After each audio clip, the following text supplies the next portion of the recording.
Okay. Yes, Angry. Of course it was. I mean, this was you're talking 60s technology here. First flew in 1970, so you aren't going to see any LCD screens or anything like that here. It's all steam stuff. Yeah. Right, ladies and gents, welcome to the channel. This is Mantok Productions, or Peter Mathis. We are in the Aerosoft DC-8. Beautiful looking thing here, and I said I would never fly in P3D again, but P3D just... Sorry, not... I said I would never fly in P3D again, but Microsoft Flight Simulator just doesn't have anything... Well, it does have a few vintage things, but let's be honest, it really doesn't have the selection that we're looking for. So here I am, yearning after some vintage aviation, and we're going to fly a commercial airliner with an INS, which I've been learning how to do, which is a lot of fun. So here we are in the DC-8. This is specifically the DC-8-50 by Aerosoft, coded natively for Prepared 3D version 4, which is what we're in today. So let's just start by firing up Vatsim and seeing what's going on. I have installed an absolute megaton of AI aircraft through the what is it called? I forget. But hopefully we shouldn't have any missing models, because I'm definitely not expecting to see any of them. Connect. We're going to call ourselves SAS 961, and our type code is going to be a DC-8 5, which is -50. Connect. Right, so here we go. Let's see if we get any red notices to say that we can't model match correctly. No, we're not getting any at the moment, so that's good. Let's just move that over to one side. Yep, I can hear some models of... Oh, and we've just frozen. There we go, that's a good start. Yep, P3D has just frozen on me as I was trying to pan the camera around. Come on, let's just not do this. This is not a good start. Oh, goodness sake. Oh, for goodness sake, come on.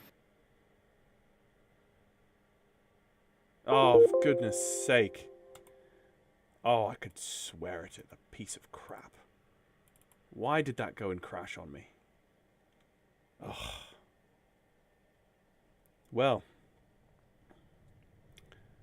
that was you know what? That was the perfect way for Prepared 3D to welcome me back to live streaming in Prepared 3D, wasn't it? Not even 10 seconds off the ground or into the live stream and we go and crash, have a sim crash. I wonder if... Well, we'll just see how we go. I wonder if the FSUI PC auto-saving every 60 seconds might have been too much for it. I'll put that to once every 120 seconds just to see what happens. But it was on loading the AI models, I think, for Vatsim, where that just crunched as I was trying to pan the camera around. Gotta love it. You just gotta love it, don't you? Right, we're gate Charlie 37. So let's go and load that up again. DC-8. We're going to go with Scanair. And we're going to go EKCH. Charlie 37. Set. OK. Sync the time and hit OK.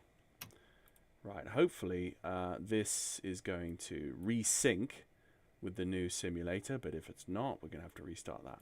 And is my fly... Yeah, that's... Well, we'll just wait and see. Yep, okay, that's reloading because it's syncing, yep, with that. And is that connected? Not yet. No, that's not connected there. You need to stop the engines to request ground services. Okay, and... We're just going to move the aircraft forward You need to stop the engines to request ground services. so that we can connect with the jet bridge.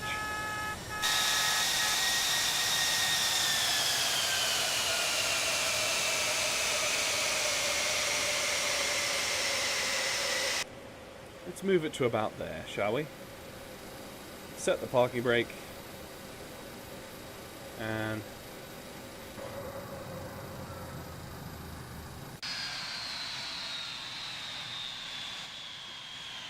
set cold and dark. Okay. Round 2.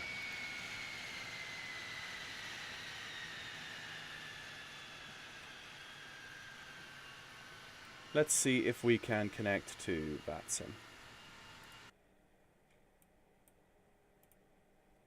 Maybe I'm just trying to ask my computer to do too many things at the same time. Maybe that's it. I don't know. Prepared 3D version 4. Connection successful. Pilot version 3.8.1. Connect. Scandinavian 961. DC-8 connect. There we go. Connect to the server. Okay, there's that. There's that. Let's try and pan around here. There's an A320. Another A320. There's a CRJ. I think the default CRJ is just what it uses when it can't model match something. So I guess we do have some unmodel matched. And there's a default A330 or something as well. So okay, it shows that I do have some weird I do have some unmodel matched issues. Maybe if I was to do this, actually, because this is the first time I have... What is that supposed to be? Let me just zoom in on FlightAware and look at the call sign of that. That is November Sierra Zulu. I don't know what that is. But that's an SAS A320. No.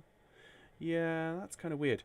So if I go to my model matching rule set and go settings, P3D version 4 advanced, if I just move this up to the top and hit apply, that might change.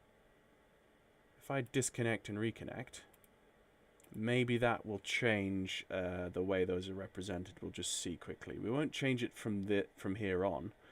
Ah, we've now got a Scandinavian tail there. So that at least did something. Ah, okay. So that's a newer livery. That's still not working. That's a newer livery. That's still what it was. And that, we still don't know what that is over there. What is that over there? Let's just have a look. That is a 737. That's a 737, but it's the registration is COL, COL 408. So I don't know what that is, but okay, never mind. Is that the tower across the water at Malmo? Yeah, it is. Okay. There's the bridge, etc. Oh, there's a DHL A300 over there. That's nice to see. Nice to see that model matched. And there's something way over there. There's a CRJ. Maybe that's AI scenery or AI aircraft. What else have we got? Anything out on the taxiways yet? No, we're just pretty standard. Okay, so that's fair. That's fair. He's taxiing past me. Right, well, let's get set up, shall we? Ladies and gents, welcome to the DC-8. Let's just turn this down ever so slightly so that I can hear myself think. For those of you watching the live stream, feel free just to say something in the chat so I can see that the chat is working. And for those of you watching afterwards on the... yes, thank you, Ian. That's great. Right, so... There's so much to do with the DC-8 and so much to say about the DC-8 that... it's kind of hard to know where to start first, but I think what I'll do is I'll connect the jetway.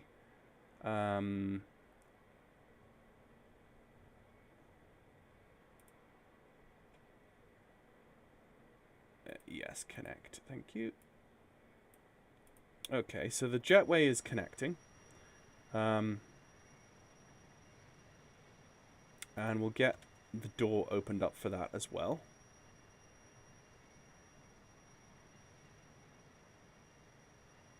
Okay, that doesn't really, but never mind. Okay, so that's that done. What is the first thing I really should do? Let's go connect ground electrical. Let's start that up. Let's go to the engineer's station and let's go to external power. So we've got the external power connected. Let's connect the galley and turn the heaters on. And let's also go and have a look at the ambient air temperature. So the ambient air temperature in Fahrenheit is about 55, it's about 57 Fahrenheit, which isn't the warmest, I will say. So let's turn on the heaters and turn on, but they won't work until we get the manifold pressure up. Yes, the DC-8 does have a manifold pressure, despite being a jet. It's a lot of fun. I'll have to show you that presently.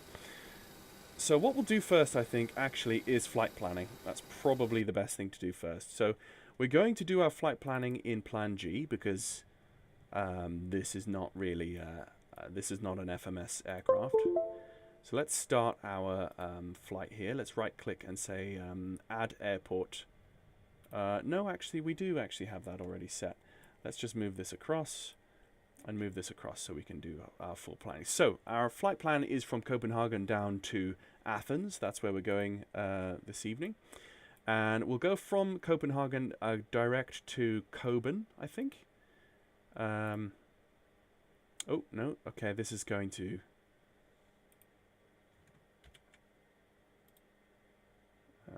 move waypoint up. There we go. Come on. Right, okay. So Coben is going to be... Well, actually, we could look at a SID. If there's a SID.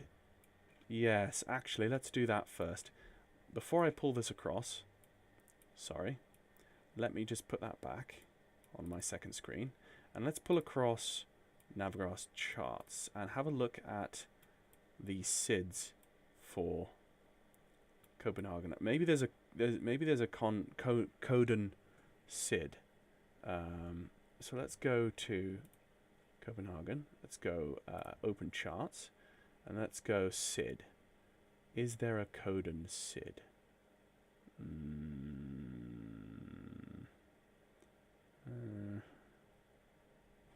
Doesn't look like there is, but let's just start randomly clicking on some Salo. No, we need one that's based off VORs, really. And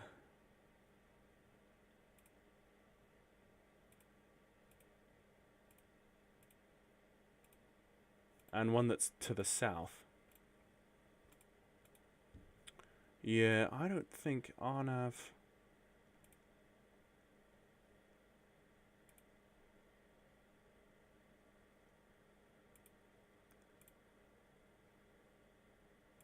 Yeah, GNS are required. All of these are GNSS required. Don't think we're going to get an actual RNAV SID out of Copenhagen. Okay, never mind. We're just going to actually do what I was going to do anyway. So that's just confirmed it for me. Airports. Okay. Let's pull Plan G back and let's continue this. So we're just going to go VOR to VOR for that. And then we will fly most of the flight on the INS. And I will set that up for you. So stay tuned. We're going to get some INS action, which is going to be fun. Oh, for goodness sake, I have to do this for each one. Move waypoint up, it says. Why is it doing that? Okay. We're going to cross Berlin. And I'm just choosing...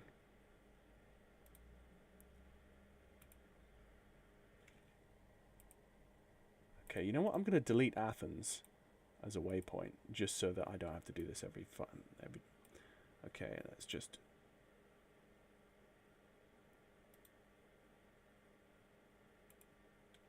Let's just use VORs here. And the thing is with the INS, we're going to select the lats and longs of these VORs. But we're not really needing to use the VORs themselves, which is fine. And I know Athens is down here somewhere, so let's just select one down here. And where's Athens? Pretty sure it's here. Yeah, it is. There it is. So let's go here, and then coming into Athens, let's see if we actually have a VOR that's popularly used as a point for our star while we're at it. Okay, there's LGAV. Let's go click on that. Open charts. Stars. Let's have a look. Okay. Oh, right. So they do actually have some VORs that they use. There's EGN.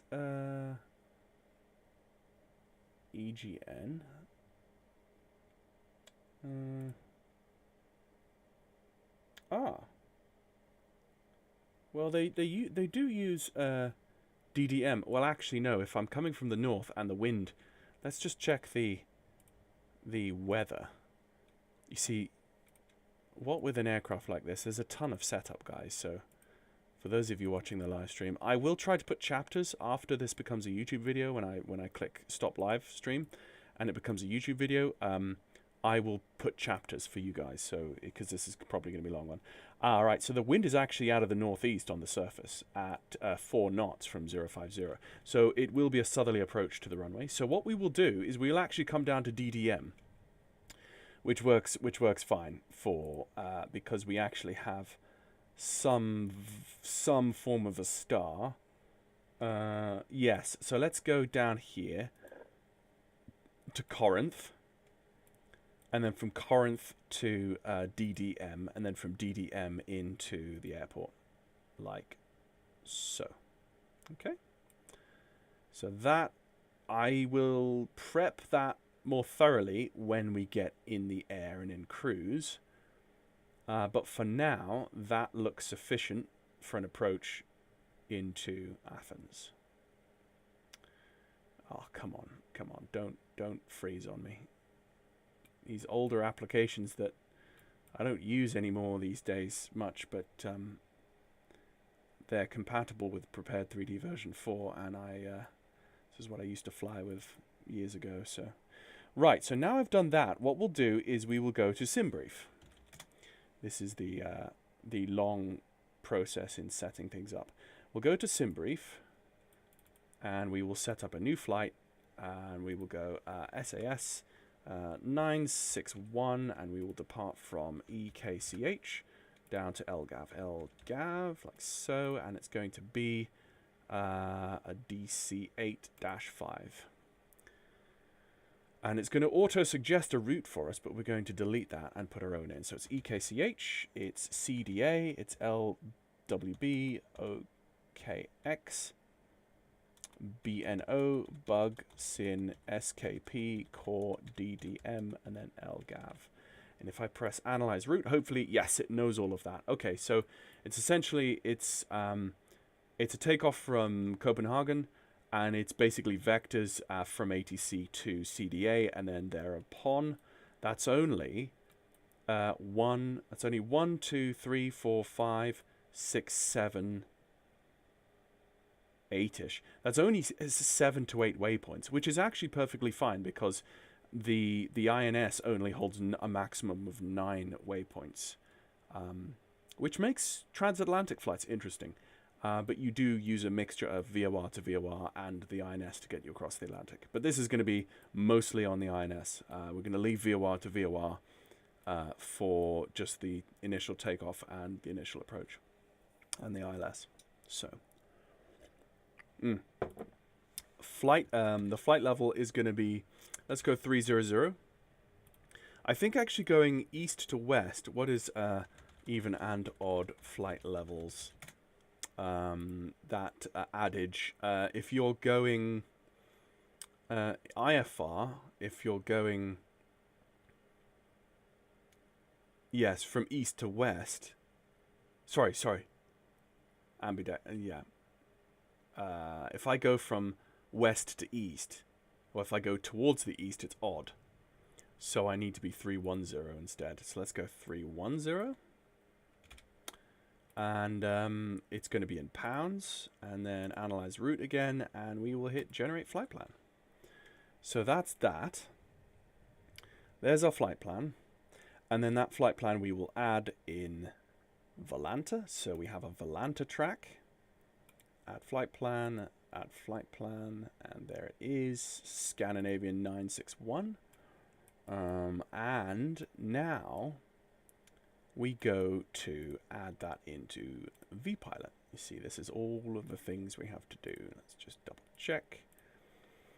Okay, so in vPilot, flight plan. Oh, it opens the vatsim.net web page again. Interesting. Sign in, please. Allow. Hello, Peter. Hello. Peter's stream. Can I jump in here? Yes, please do. Hello. Yes, you've obviously found out that's the new Vatsim way of doing it now.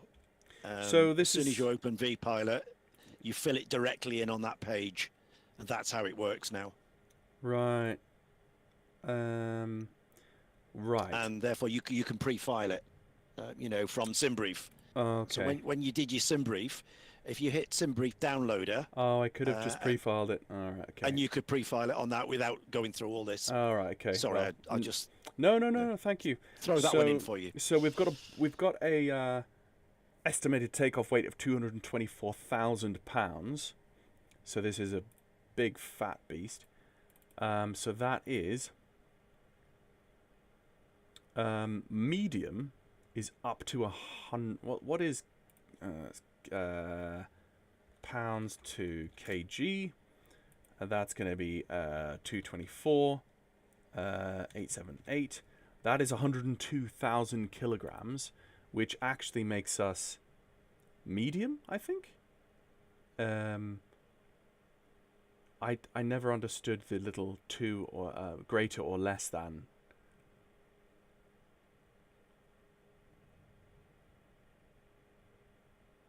I don't understand what that If your maximum takeoff weight is equal to or less than 136, you are medium. Okay, yeah, that is correct. Equipment. I believe we're equipment whiskey. IFR equipment suffix. Whiskey.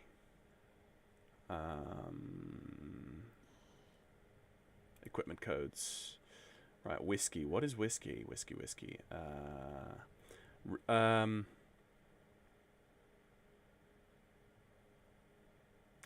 I watched a video on this a while back, and I believe whiskey is...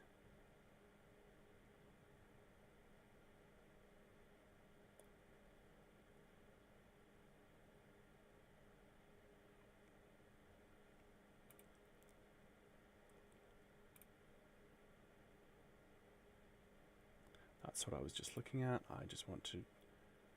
Vatsim. Let's just go... proper equipment code.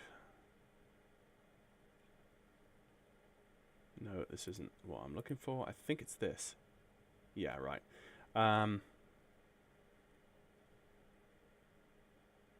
Whiskey. VOR with DME. RVSM capable.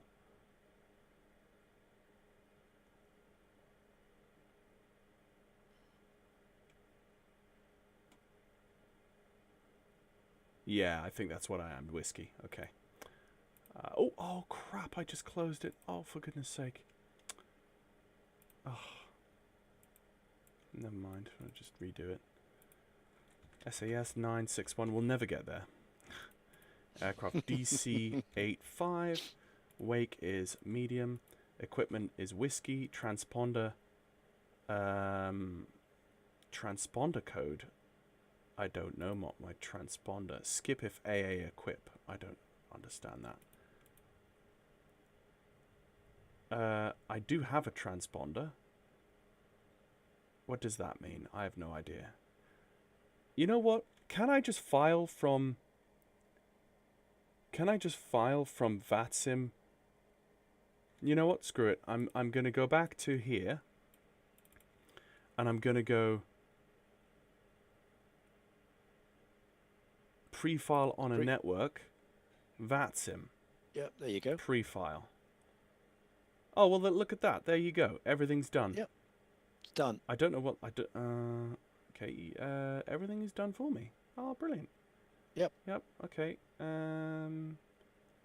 File. You might plan. have to adjust the block timing your times if you need a bit longer. That's the only thing. Oh, that's a good point. That's a good point. Block time. Off block is 1750. Oh yeah, a 765. So 515. it usually gives you about half an hour. You might want a bit longer. UTC. What is it? What is it? What are we now? What is BST? UTC now? Is UTC is 1544. Yeah. How is it? What? No, it's not 1544 now. 1744.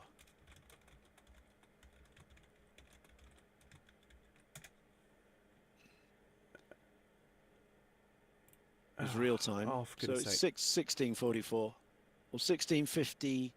It's Screw actually this. 1650. 49 UTC. I just want to count out. What do UTC? So we're UTC +1 basically. Yeah. What is UTC right now though? UTC right now is 1650. Okay, so we're basically 1750. Yeah. Okay, so we're 1750 right now. That's local time. Local time. Oh, yeah. what it's asking. Oh, I see. But this in is saying UTC. off. This is saying off block UTC. Yeah. So, I'm really confused now.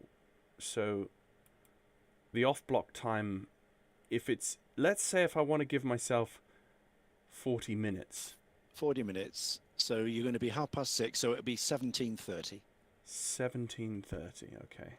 Which will be 18:30 UK time. Oh, okay. Okay. Right. There you go. Right. Flight plan. Flight plan filed. Enjoy your flight. I will. Thank you. I'll do my best. So that's that done. So now we can go to boarding.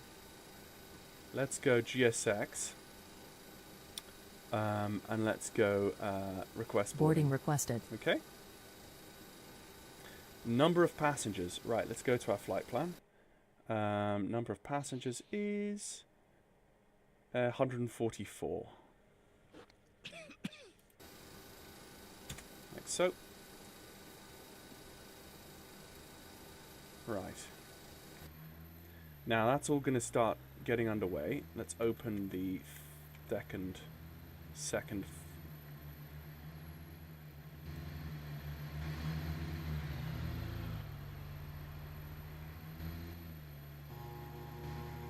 Okay. So the next thing we can do is let's go to our payload and fuel manager. Let us look at... Hey Elucid, how's it going, Peter? Nice to chat to you live again. Yeah, doing well, thanks. I'm going to struggle through this today, but I'm looking forward to it. So let's go and put in as many passengers. 152 is the closest I can get to. Now, Do you want to board crew? Yes. Pilots boarding starting.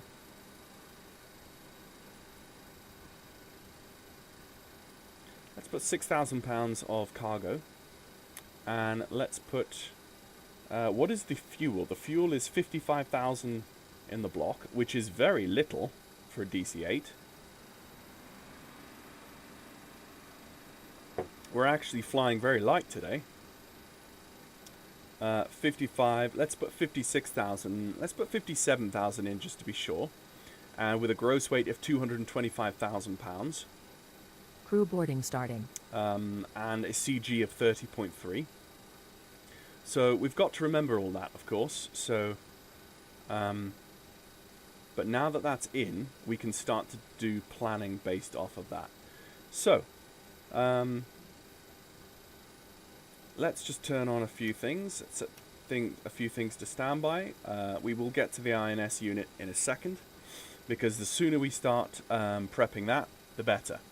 Now, let's go down to the fuel panel. Now, for the fuel panel, there's something you need to specifically do.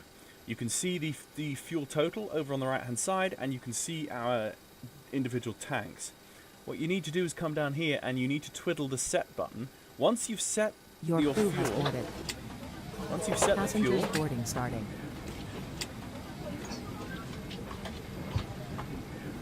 you need to tweak the needles so that the needles match the dials. And this tells the auto flight engineer where he should start in his fuel estimations and calculations. Because once you turn on the auto flight engineer, he starts to drain fuel from tank to tank automatically for you in flight. So now, I'm going to set that last one. Set. Okay, so that's set up. Everything else, everything else is set up currently as it should. Let's go to here, and let's go turn on our IRSs to standby. Now, I wonder if I could turn down the GSX volume. Yeah, there you go. So, what we need to do is put in the lat and long. Now, it currently gives us our lats and longs automatically, but we need to enter them in manually. So what we need to do is we need to go up to the top of P3D, and you can see the lats and longs actually in the top hand corner. So we're going to go and put those in first. So let's just click remote to connect the two. So whenever I add information in one side for the waypoints, the waypoints are populated on the right hand side automatically, so we don't have to do it on both. So let's go and add in, let's hit north, which is this button here with N on it, to clear that field. And let's put in our north lat, which is 55 degrees, and then 37 minutes. And 37 minutes. Is this going in waypoint 0 or waypoint 1 now? No, this is in the position. We're just calibrating the position, so we don't worry about the waypoints at the moment.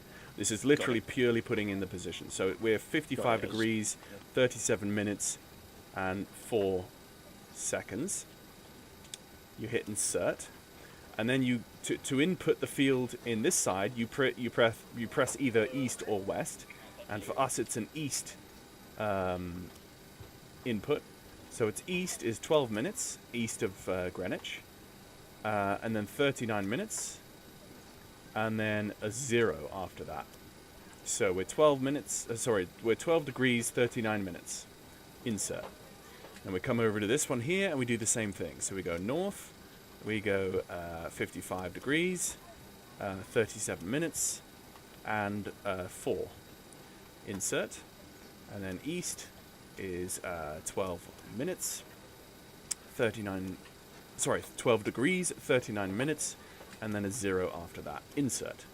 Right, now, having done that, we can now go and put the IRSs in a line. So, we pull out the pins, we twist them to a line, and then we push them back in again. And that begins the aligning process of the IRSs. And the way we know is we can take the knob and we can go to desired track / status. Okay, so this would give us our desired track to our next waypoint, which is 0 degrees because we have no waypoints in right now. Okay, and then our status. Now on the status page it gives you 9.5. 9.5 is basically the accuracy of the INS currently right as of now, okay? And that is a bad number. 95 is as bad as you can get. The best you can get is 0.5. So in the align mode, the IRSs will start aligning, and they will count down gradually from 95 to 85 to 75 to 65, 55, 45, 35, and then 15, or 25, and then 15, and then finally 05. Once it's at 05, it is as aligned as it can possibly be, and then we put them in nav, and then that locks in our position. So once we've set that up, we've correctly put in those lats and longs, which is our current position. We've put it in a line. It's going to start aligning, and it will gradually, you will see that over a period of time, count down 9, 8, 7, 6, 5, 4, 3, 2, 1, 0. And then that's when we know we're aligned. Okay? So now we've done that, we'll leave on this INS, we'll leave it in desired track / status, and we can watch that. And now, because we press the remote buttons, we are now going to put in our waypoints in the left-hand side, and they will automatically sync and populate in the right-hand side, even though we have it on the status page.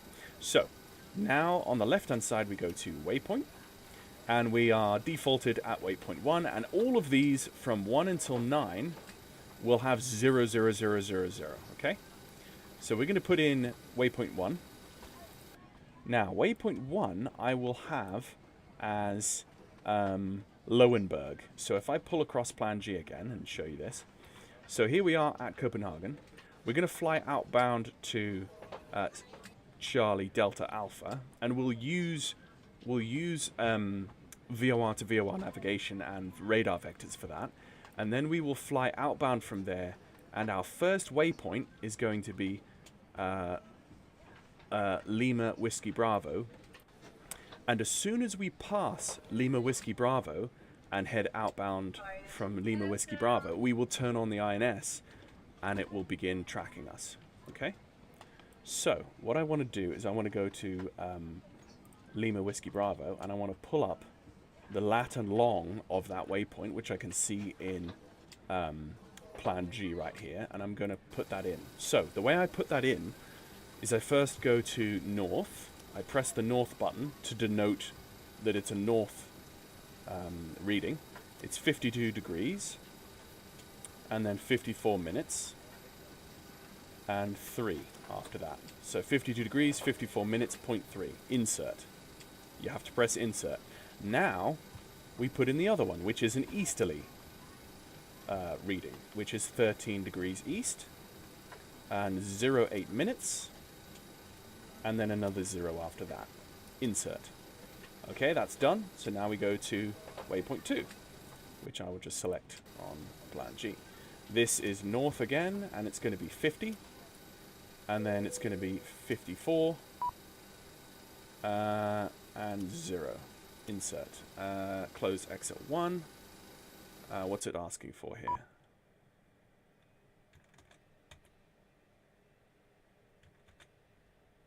Oh, look, there's an aircraft coming in.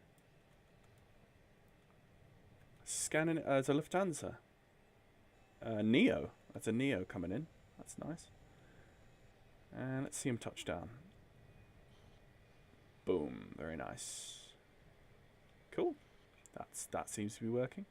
Right, so that's the passengers on board. We should have an 8.5 here soon. We should have had an 8.5 by now. It is in a line, and it's showing no errors. That's what the 0 means. So we should see an 8 there soon. Okay. Anyway, let's go back to our waypoints. That was 50, 54, 0, and then the next one is east, which is 15, and then it's 0, 1, 5, insert. Waypoint 3 is north, 49, 09, 0, insert. East is 16, 41, 3, insert. Waypoint 4 is north, 46, 40, 3, insert. East, 19, 40, 5, insert. Waypoint 5 North 41, 58, 5. Insert. East 22, 21, 5. Insert. Waypoint 6 is north 39, 10, 5. Insert. East 23, 36, 5. Insert. Waypoint 7 is north. Oh, there's the 8-5. Good. There's the 8-5. So we're north 37, 55, 4. Insert. And east 22, 56, 0. Insert. And then waypoint 8 is north 37, 28, 3. Insert. East 23, 13, 0. Insert. And those are our waypoints. So it's not difficult, and it doesn't take a long time. You just need to know exactly what you're doing. And the only way you know exactly what you're doing there is you need to make enough mistakes that you know exactly what you're doing. And in the last week, plenty of those going on. In the last week, I've made enough mistakes that I feel confident enough to be able to do that for Indeed. the first time on Vatsim for you guys. And, So and did I hear a mug of tea being put down on the bench there? of course you did. Of course you did. Yes. There you go. So I thought that was your big mug there. Thank you. I Yes. thought I Yes. recognised it. My tankard. Yes. Yeah. So Sorry, that's carry no. Thank you. So that is essentially the INS. That's the basics of the INS in a nutshell. That should work on the Just Flight A300 from Microsoft Flight Simulator when that comes out. It should work the same way. That is, as far as I'm aware, is the same way it works on the Concorde. Now, there are more flashy things you can do with the INS, but I've not learned to do those yet. Like, you can realign it while you're flying in the air. You can also link it so that after 9 waypoints, I think you can split the two INSs so that after you've finished flying the 9 waypoints on the left side, it automates to start flying the first waypoint on the right side and then all the way through. So you can essentially link it up so there's 18 waypoints instead of 9. But I've not learned how to do that. It's quite technical. So the user interface, as you can see, looks quite archaic to our eyes, but this this was cutting edge back in those days. So okay, after doing that, let's see. What do I now need to do? The passengers have been loaded on board. My weight and balances have been done. Let's just put in the first VOR frequency, which is 14.9.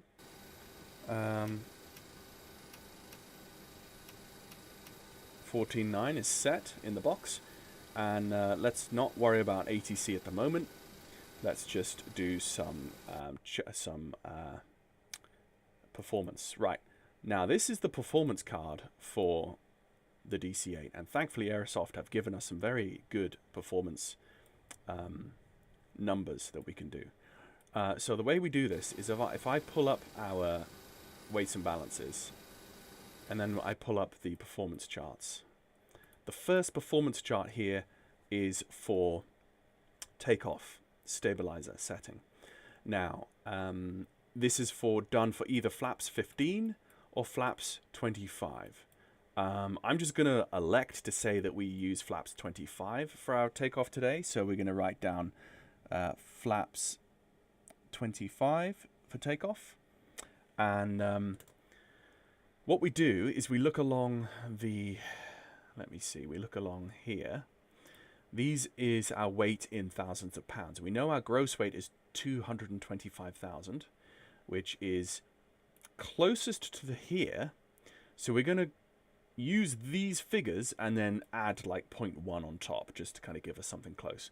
And then we go along and we say, what's our CG is 30.3. So we go along here and we say 30 is the closest to that figure.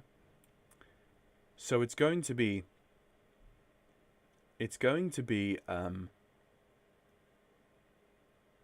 it's going to be pretty much 1.1 plus a 0.1. So let's call it 1.2, okay? And the way we set that is we go over our shoulder, we turn on the ground hydraulics, and then we go about 1.2, like there. And then we turn around and we right click on it and we turn that off. So we're just turning on the electric hydraulic pump to give us hydraulic pressure on the ground. Oh, and there's an EasyJet that's taxied past us. That's nice. So that is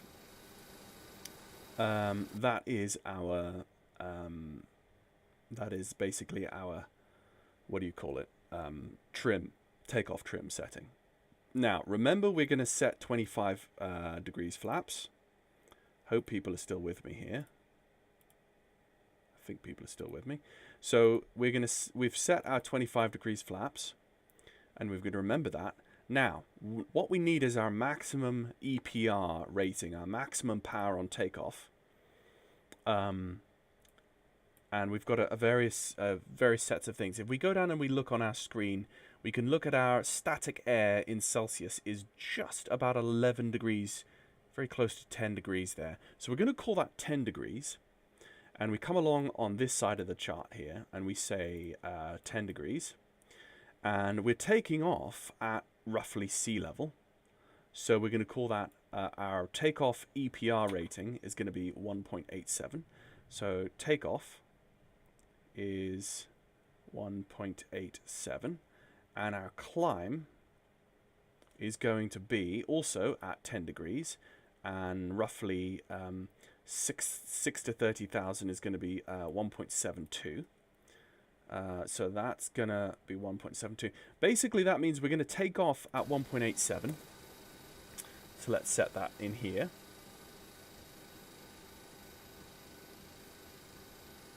Set. So we're going to take off at EPR setting 1.87 and then scale that back to 1.72 in the climb. Okay? And what else have we got here on our takeoff speeds? This is helpful. So remember, this is for flaps 15, but we need this one down here for flaps 25. So we've got a series of columns here all the way down, and these columns match up with the columns below. Okay, if you visualize that. And what we first need to find out, what is the ambient temperature in Celsius? It is between -29 and +29 degrees at an altitude of 0 to 1,000. Okay, so that is our current rating. So we follow down that column to the flaps 25 chart, and and then we look. Remember, we were just over 220,000 pounds. That means these are the figures we're going to use. And I'm going to plus 1 knot to them to kind of give us slightly over 220,000 pounds gross weight. So that's going to be V1 is going to be 107. VR, or V-rotate, is going to be 123. And V2 is going to be 136, okay? And then if you go slightly further down, our zero flap maneuvering speed, which is basically the maneuvering speed where we need 0 flaps. So this is our clean speed, or our flaps up speed, needs to be 220 in our weight. So about 203. So flaps up needs to be, I'm going to call it 203. Okay. So with those figures, let's go to our V-speeds. So what we were saying our first speed is 107, is V1, which is 10, 10, 1, 2, 2, 4, 6, 8, which is about there. We need V-rotate, which is 123, which is 123, which is about there.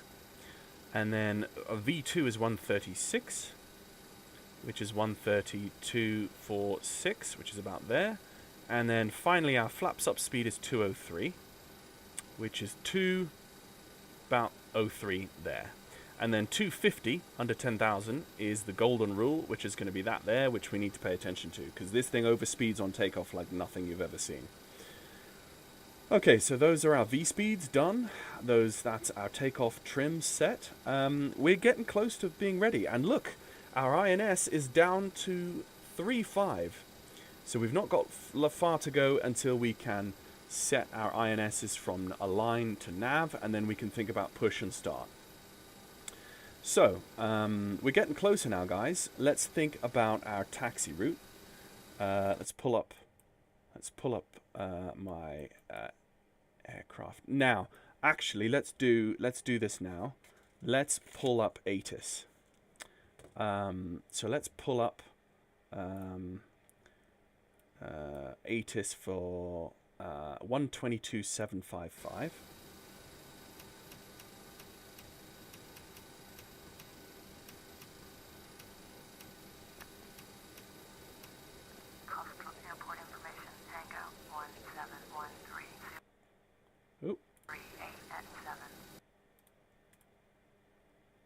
V-pilot, hello?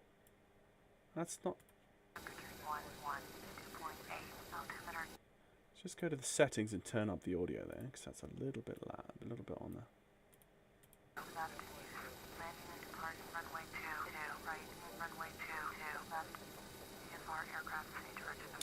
That's quite low. Why is that so low?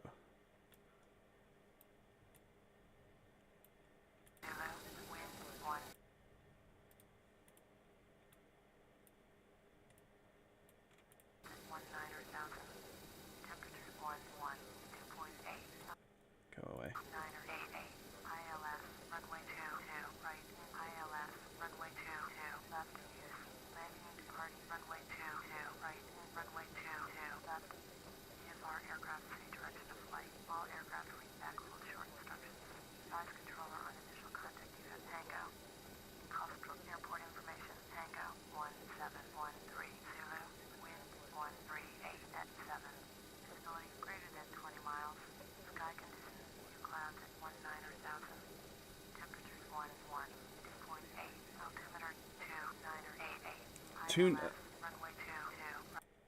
Okay, I don't want an altimeter reading. I want a QNH reading. This is Europe, dude. That's 1018 for on the. I just pulled up the meta. Okay, so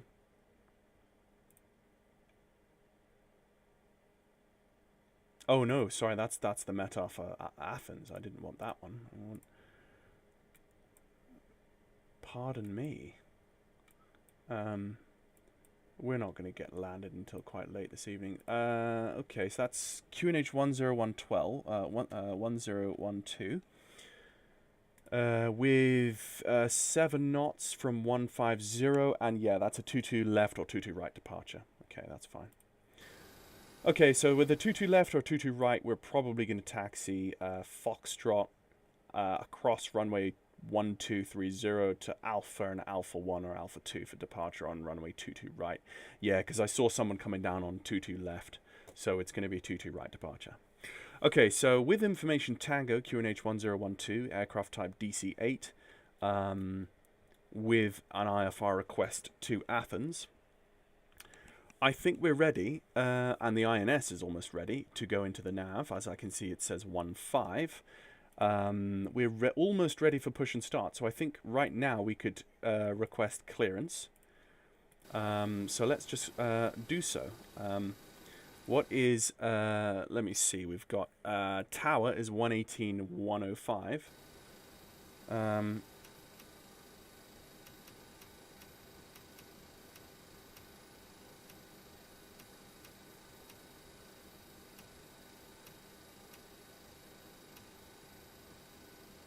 What does that look like on Plan G? It's 105. I don't think I...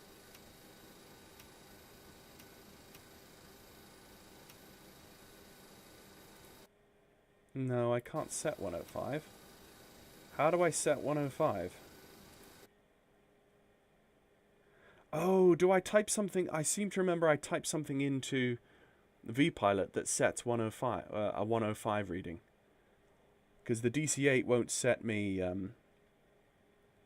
that level of yes, decimal sorry, point. Peter. Yes, it's .com1 then the frequency. .com1, and then I want 118 decimal 105. Oscar David 1408, taxi only point runway 22 right via Papa Foster and Alpha, cross runway 12. Taxi holding point runway 22 right via Papa Foxtrot Alpha, cross runway, There you go. sorry, which runway do we cross? It's a pain, isn't it? Confirm cross runway 12. No, cross I guess runway 12, sorry, these Scandinavia, old aircraft, you're 1408. not going to get anyone to do it. Yeah. That's, Nordic 317, requesting for taxi clearance. goodness sake, that's loud. And there's a little child Nordic requesting taxi 317, clearance. taxi instructions is via Charlie point runway 22 right via Juliet Lima, Zulu and Alpha, cross runway 12. Okay, I'm ready for my departure, for requesting IFR clearance.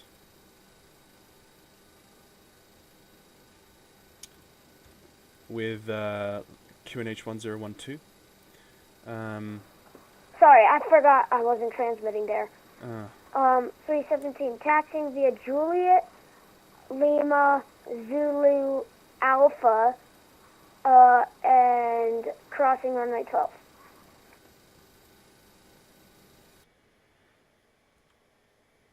Is that correct? 317. Affirm. Goodness me, sounds like he's 4 years old. Anyway. Oh, right, let's go. Scandinavian 961. So we are Kastrup Tower. Kastrup. Oh. Kastrup Tower. Good evening, Scandinavian 961 with you on the ground. Scandinavian 961, Kastrup.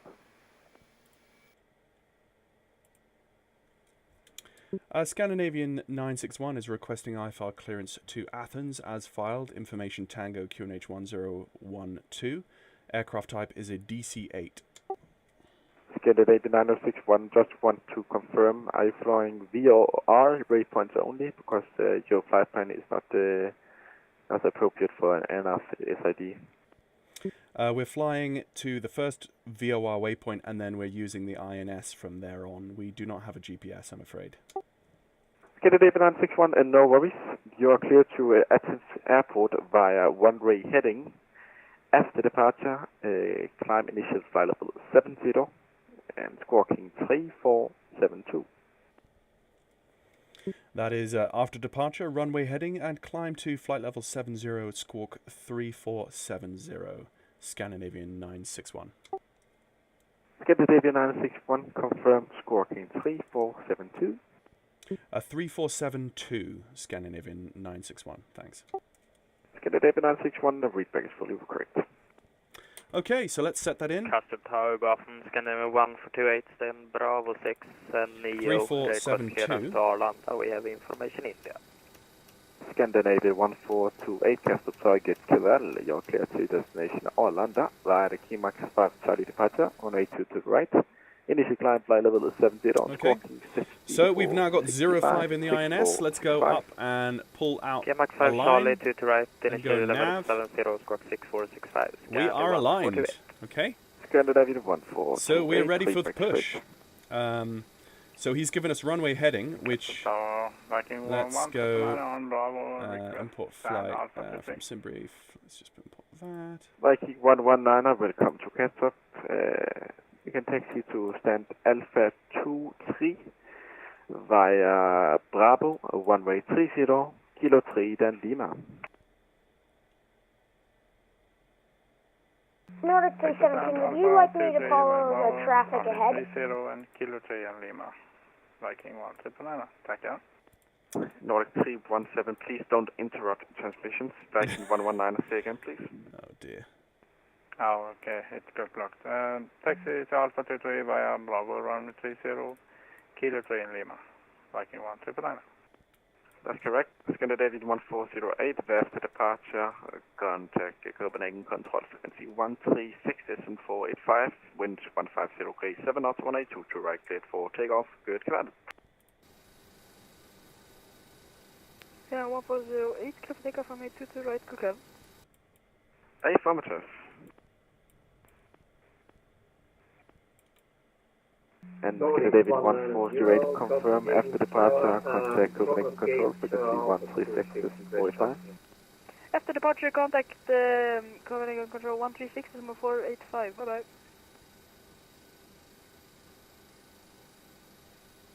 (220) set there. Nordic 317, behind the departing A320 from Scandinavian Airlines. Line up and wait runway 22 right, behind. Line up and wait, 22 right behind. And Scandinavian 961 is ready for push and start on gate Charlie 37. Scandinavian 961, push and start is approved onto release point runway 2, QNH 1012.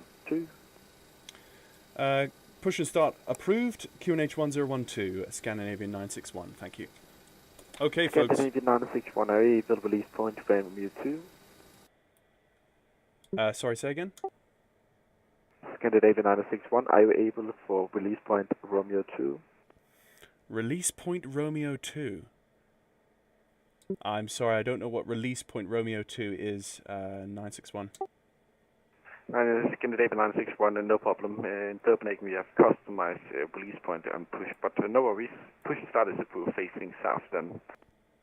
Facing south, thank you, Scandinavian 961. Yeah, I'll have to Google that later. Nordic 190, request taxi in front of... Okay, folks. This is where the rubber hits the road. Taxi, holding point runway 22 right via Juliet Lima, Sudan Alpha, cross runway 12. This is where the rubber hits the road, boys. Let's go. So, the way this works is we need air pressure. Let's get the external air connected.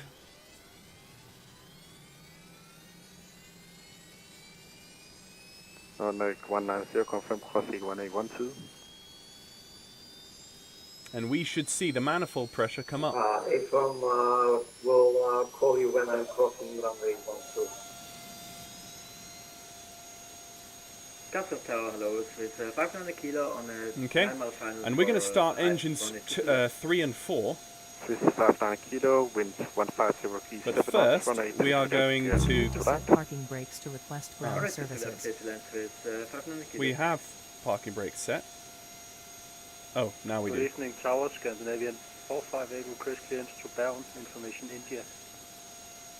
Scandinavian 458, Castle Tower, with afternoon information. Juliet is now current. You are clear to Bern by the Golga 2 Charlie departure, runway 22 right. Initial climb flight is 70, scoring 5217. Information Juliet, Golga 2 Charlie, runway 22 right, climb 70, score 5217. He's going to start walking towards me. Scandinavian 458, we back is correct. Break Nordic 317 after departure, Copenhagen Control frequency 136, listen 485. Let's turn on the ignition. 150 knots on A2. Now what we need to do is turn on boost and feed. Hello, Captain. We are ready for pushback. 17, confirm after departure, monitor correction contact, Copenhagen Control on frequency 136, listen 485. We'll contact Copenhagen Control on 136.485. Thank you.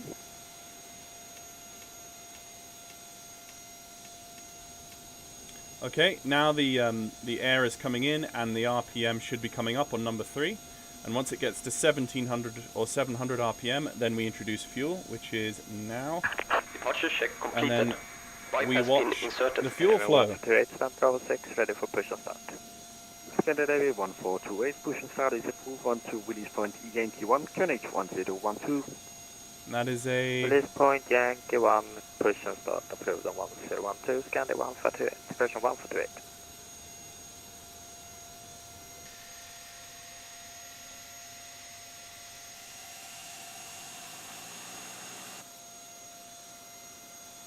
That looks to be a successful start on number 3. Let's set 31,000 feet in the cabin pressure. So we need to have manifold pressure over 30 to be able to do this. Locking gear. So let's set start engine number 4.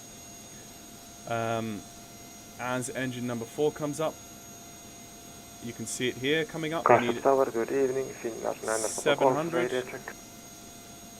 Finland Papa Golf Introduce fuel. I hear 5-5. Release parking brakes. Finland 9 Papa Golf requesting ISR cleared to Helsinki. We have information Juliet and aircraft type 8. Release parking brakes. Finland Papa Golf Calculate Persian Castle Tower. Very good evening. Information Juliet is correct. You are clear to your destination. Okay. Release parking brakes. So now, let's take off the external air. Put the aircraft Release onto battery. Cleared to Helsinki via KeyMax 5 Charlie departure, runway 22 right. Turn off the external air. Release parking brakes. And Commencing push. All engines clear. Start at wheel. now we need to introduce the manifold pressure from the two started engines and increase the engine pressure. So put the throttles up so that we maintain 30 inches of manifold. And we're going to start engine 1 and 2 would just like to off of confirm, the duct pressure of 3 and 4. Runway 12 at Alpha.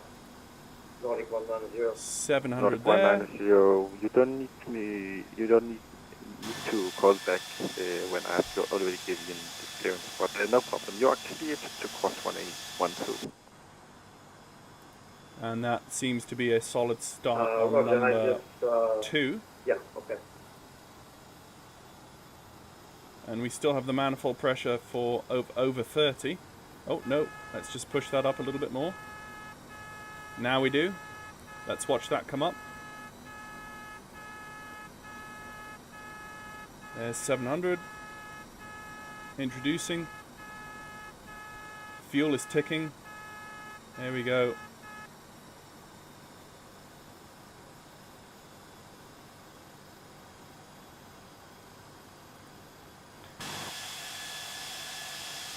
And just like that, we've got full 4 engines.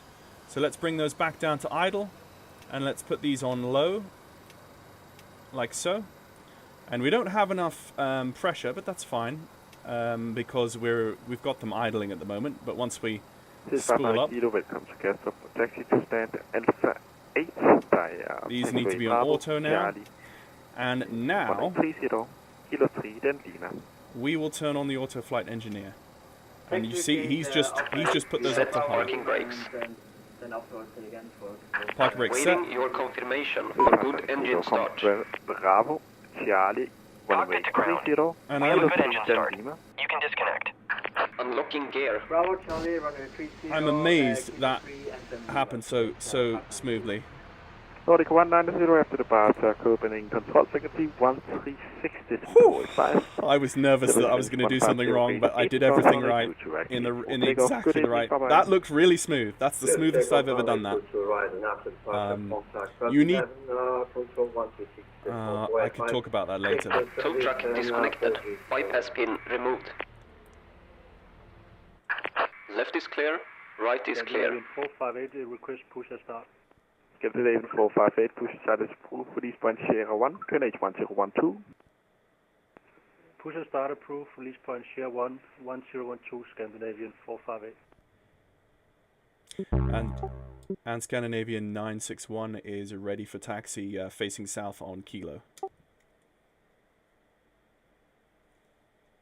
Scandinavian 961, taxi to the point 1822 right via taxiway Romeo, Yankee, Foxtrot and Alpha, cross runway 12. Taxi holding point runway 22 via Romeo, Yankee, Foxtrot, Alpha and crossing runway 12, Scandinavian 961. Okay, so he's given me that clearance, and there's the marshal giving me the wave off, and there we go. Let us rock and roll. Let's get the engines up. Let's get the taxi light on. And let's say goodbye to Copenhagen. So he's given me Romeo. Where's Romeo? I'm looking. Where's Romeo? Where's Romeo? He's given me Kilo. Oh, it's Romeo actually. Oh, I was on Romeo. Romeo, Yankee. Yankee to Foxtrot. Where's Foxtrot? Okay, Yankee Foxtrot. Yankee Foxtrot. Alpha. Okay. So it's the first right. Okay. We take our first right here.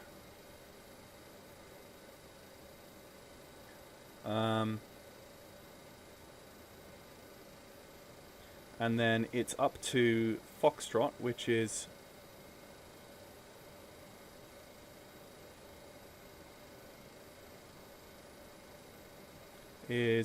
that's Delta to the left.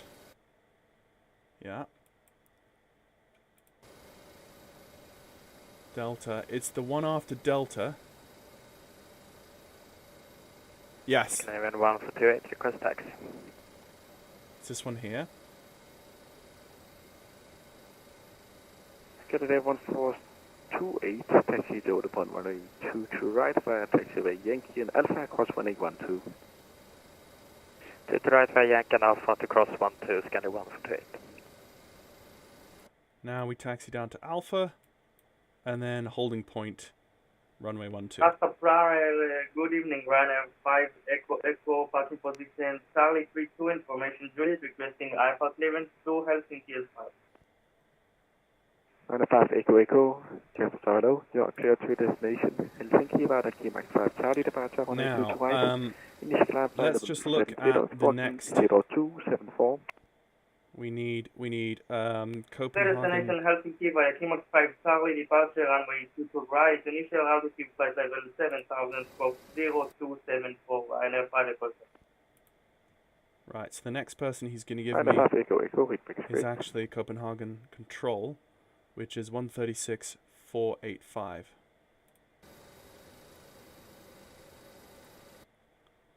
Which is that one at the top. Okay.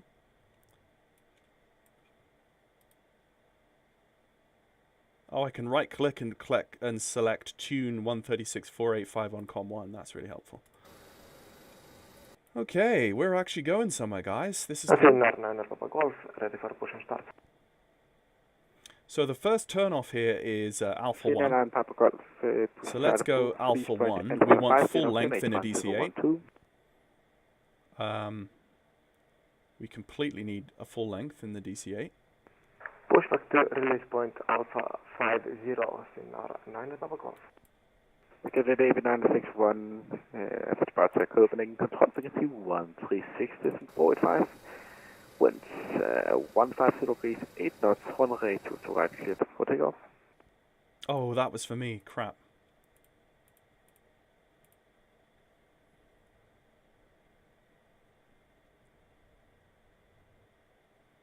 I'm sorry, did I miss that, Scandinavian 961? Yeah, Scandinavian 961, after departure, Copenhagen, control frequency 136.485, winds 150 degrees, 8 knots, runway 22 right, you're cleared for takeoff.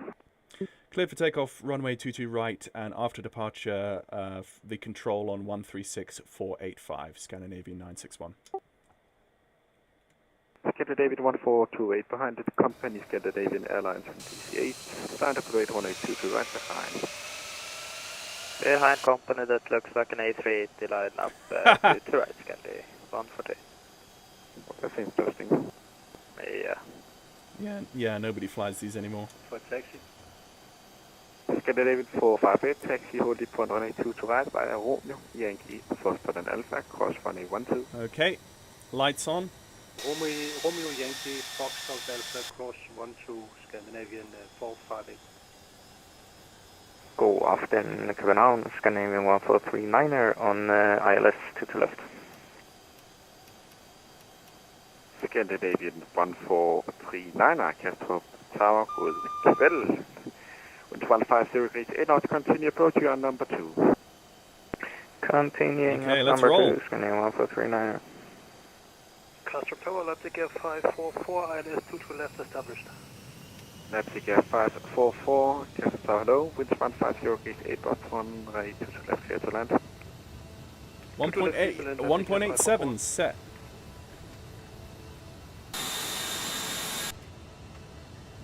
And let's watch. V1 is coming up. V1 is there.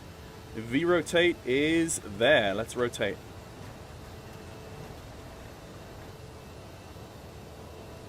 Positive rate. Gear up. Tap the brakes. And don't freeze. Thank you. And let's rotate to almost 20 degrees. And then hold it about there. And let's introduce the autopilot. Like so. Heading select. Take our feet off. And we are already up. So let's continue runway heading. Up to 7,000. Oh, let's not freeze again, please. Let's climb at 2,000 feet per minute.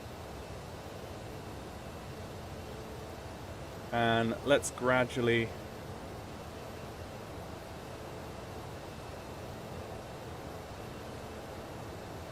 climb at 1,500 feet per minute to gain some speed. We're up to our flaps retract speed, which is there. Let's retract the flaps now, and let's not do that again. Oh yes.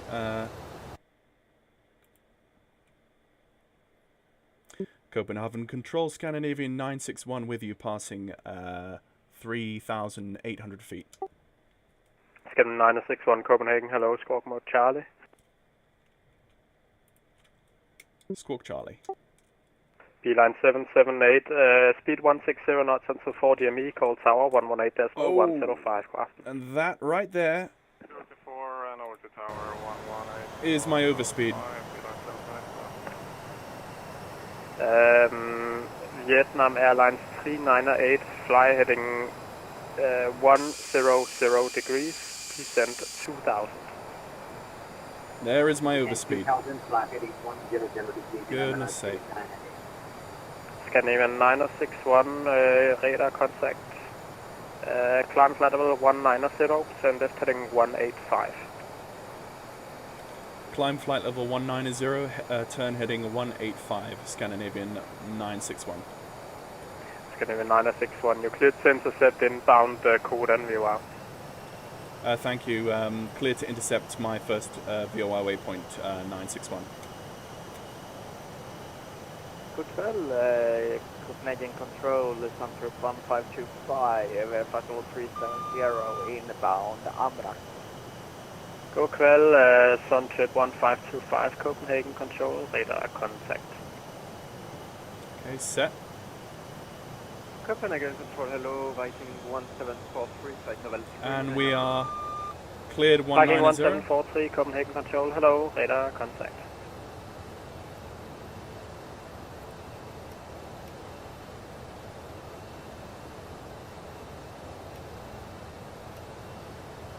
Standard barometric pressure. Now let's get up to 172.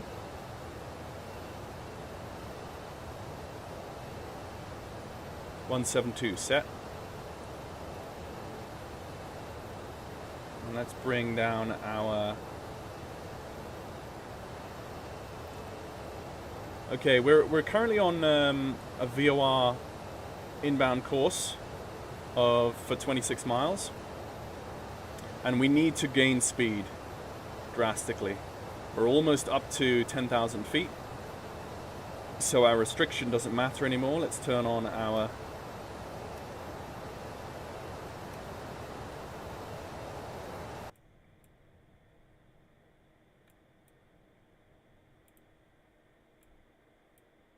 I'm not reading chat. I don't have the time. Sorry. Okay. So we're up past 250 knots, and we're up through 10,000 feet. So let's bring up... Scandinavian 1428, climbing 1,800 for level 70, KLX 5 short. Call you back shortly. Vietnam Airlines 398, turn right heading 190, cleared ILS runway 2 to left. So... Heading 190. I keep getting these freezes. I do not like that. I think that... Scandinavian 1428, Copenhagen Control, radar contact. Climb flight level 190, left turn direct to Climax. 190, and just confirm direct Climax from present position. Correct. Roger. 52, 54. Yeah. Kilo 1217, request out of cockpit for 5 minutes. 1217, that's approved. Report when you're back. I know what it is.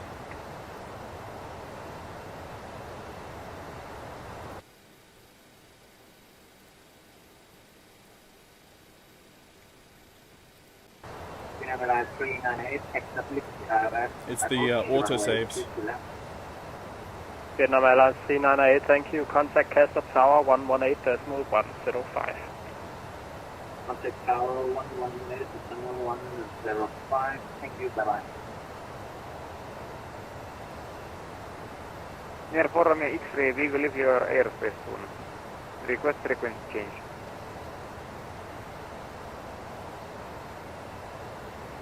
Finnair 4 Romeo X-ray, you can contact Sweden 127.755. Bye-bye. Sweden on 127, wind is also wind 55, thank you. So the next outbound course from here is 166. Outbound from Charlie Delta Alpha. So when we count down from 12 nautical miles, we then set 166 and go outbound from there.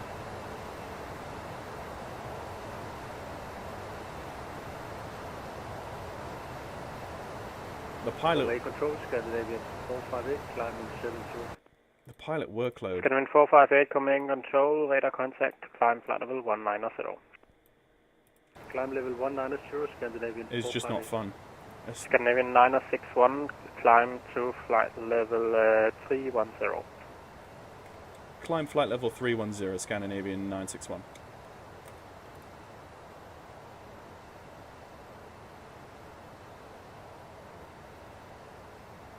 Set. That's just an altitude 1428, contact oral Sweden, alert system. That doesn't actually give us any altitude hold function at all. Right, so we're getting close to our VOR. Let's go 166, I believe. Yeah. Clear direct bar up, Scandinavian 458. What are we doing? Okay, hang on.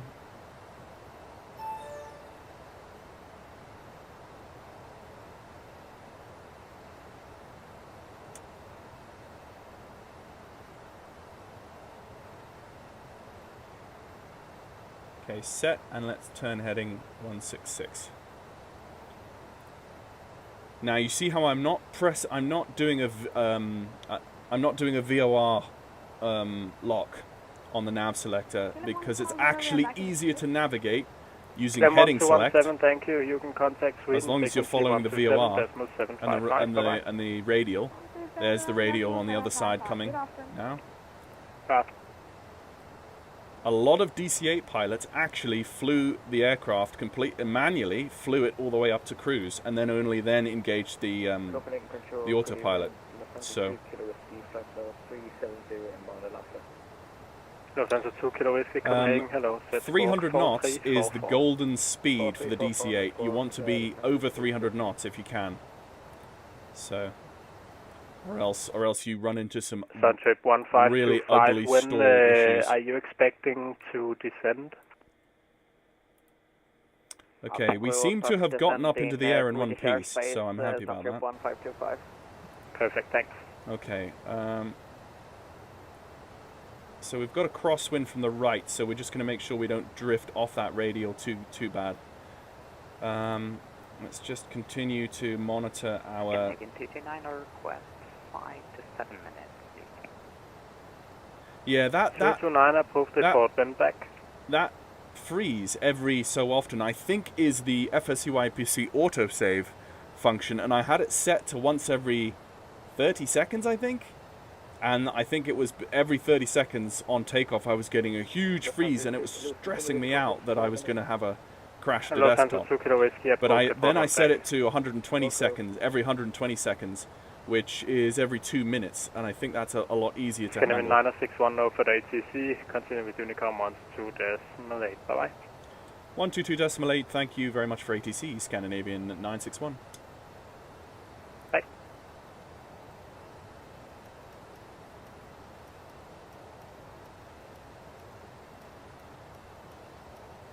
And now I can breathe, ladies and gents. That was my first ever Vatsim departure in the DC-8 in Prepared 3D, and I feel stressed. There were so many things I didn't pay attention to, but thankfully looks like I paid attention to all the primary systems, and we are in the air without any huge issues. Let's just tweak our. Just constantly, okay, we're under 300 knots. Let's get the nose down. Have to constantly be riding this because there's no auto throttle, there's no auto anything. It's literally an autopilot that's as basic as it was in the B377 and the Constellation, but in the jet, which is pretty intense. So coming up through the cloud layer. Oh, my lights are still on, up through 10,000 feet, well done. And the taxi lights are on, which we can now turn those off as well. And there's my autosave freeze. And there is the sunset, beautiful.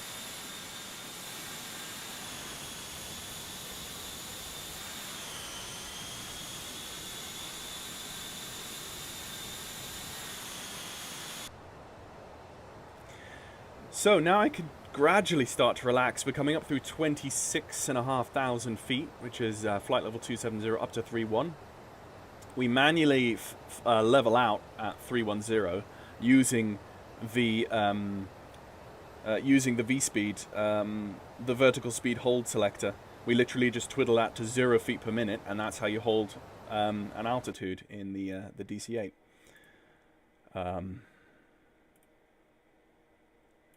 So now we pay attention to navigation. So now I've just got my Plan G maximized on the side screen, so we can not deal with the noise as well, and which calms us down a bit as well. That was a good takeoff. I missed what he was telling me. I missed what he was telling me on the taxi instructions there, but I have to look that up later. We looks like we're navigating okay right now. We're up to about 0.7 Mach. We are going to cruise. We could cruise at about Mach 0.84. I think maximum cruise Mach 0.84. And we have custom EPR settings for that as well, which is good. Now, you can see, if I come back with track IR, you can see that the INS has now gone from 0.5 to 1.5, and that is because with an aircraft equipped with the SIVA INS, the moment you start moving, the INS gets less and less accurate, and that number slowly goes up from 0 all the way up to 9 again to kind of give you a guesstimation as to how accurate it really is. Now, I have flown the DC-8 all the way across the Atlantic multiple times now, and even after going all the way across the Atlantic, multiple thousands of miles, the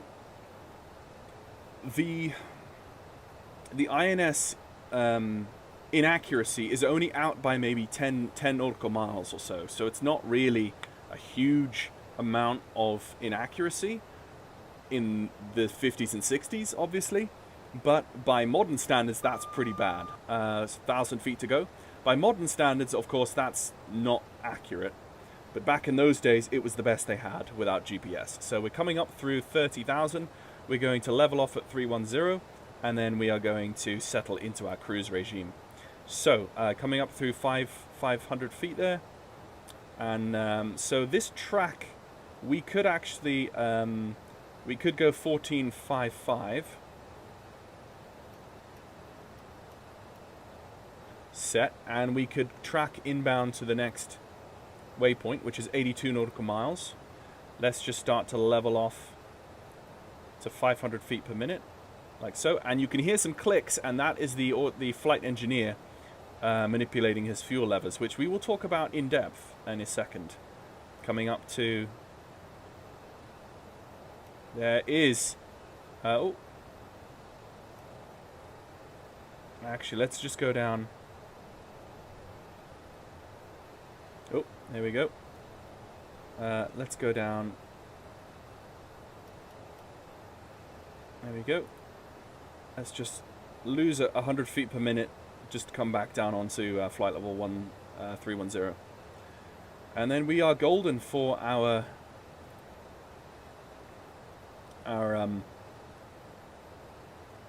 it's going well. It's going well at the moment. I am actually happy with how well this is going. Of course, if we had some more Vatsim en route, that would be even better. But, you know, I'm happy at least we had good coverage on Vatsim departing Copenhagen. So, descending down onto 310 there and increasing our speed slightly. Let's call that...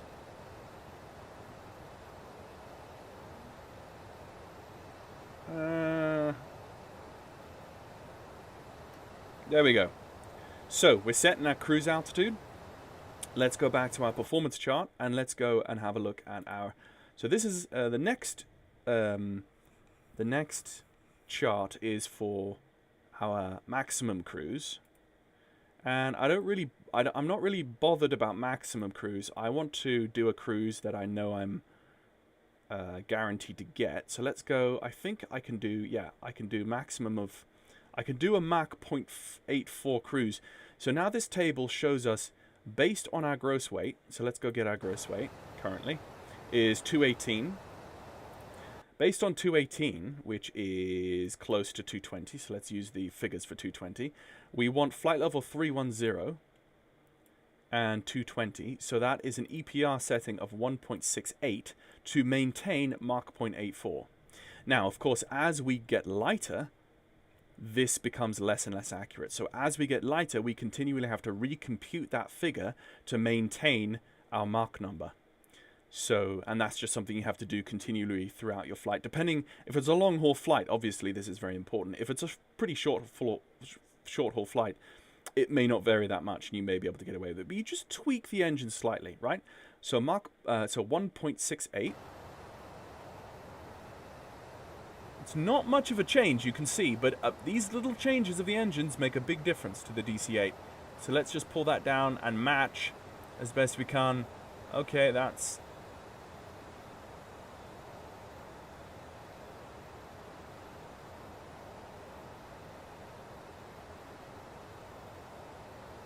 That's probably the best I can get. Okay, so now that ensures that the Mach number will settle down at Mach 0.84. And this is really accurate. These tables are very well produced and accurate for these DC-8 flights. So Aerosoft have done a really good job at giving you performance tables and performance charts that you can rely on, because I've been using them almost every day this week and they've been giving me consistent results every time. So I'm now assured that I'm now confident that that our cruise power setting, we're not going to overspeed, we're not going to stall, we're okay. We've got 52 nautical miles to run to our nav point, in which we will then engage the INS. So let's just go back to the fuel panel and let's have a look at the fuel panel here. So let's just get rid of, oh, there we go. So for the fuel panel, guys, let's just talk about this. So we've got 5 tanks. Actually, we've got more than 5 tanks. We've got 10 tanks on the DC-8, but let's just break it down really simply.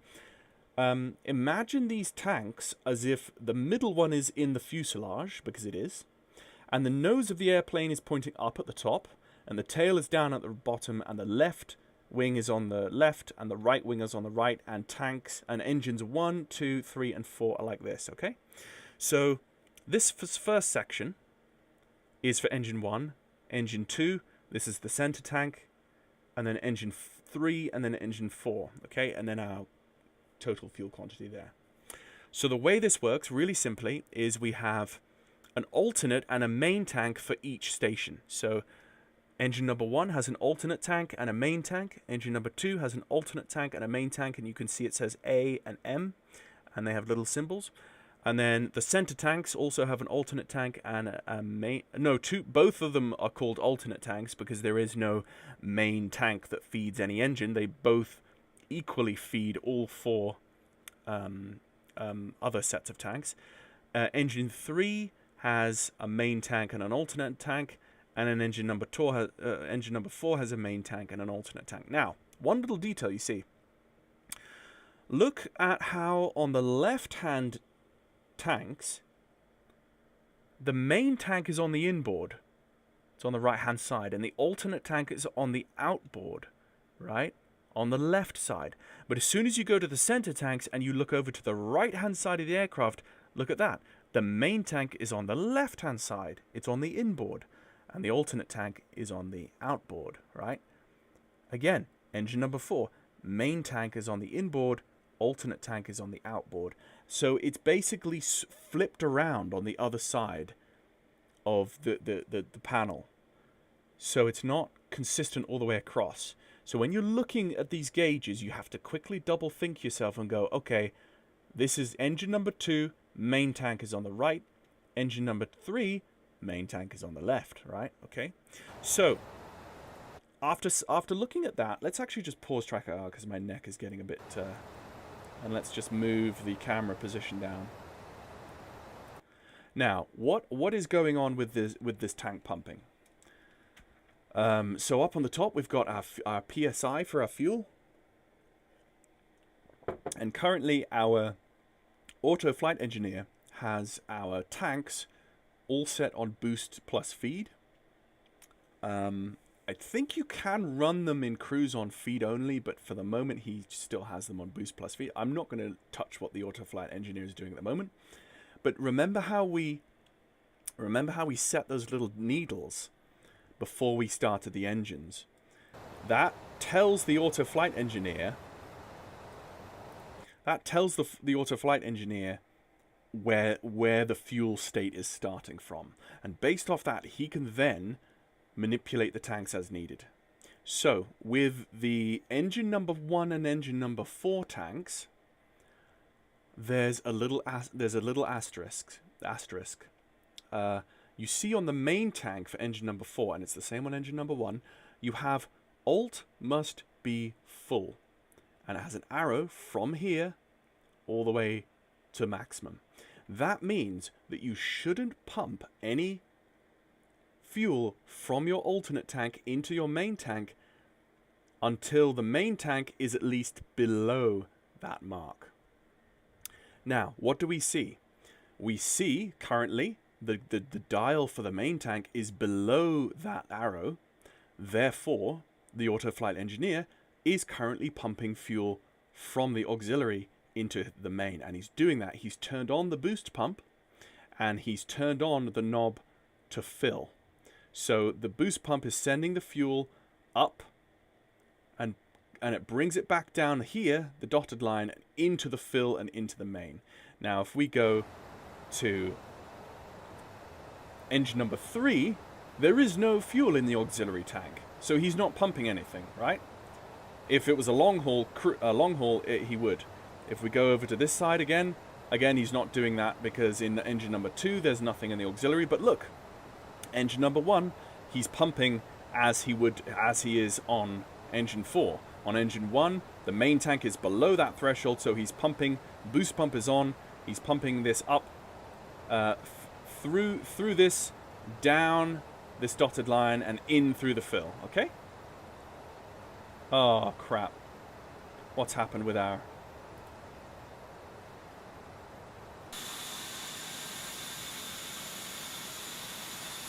You know what? Screw it. I'm not going to bother about it. Okay, so we've now just hit... let's go 147.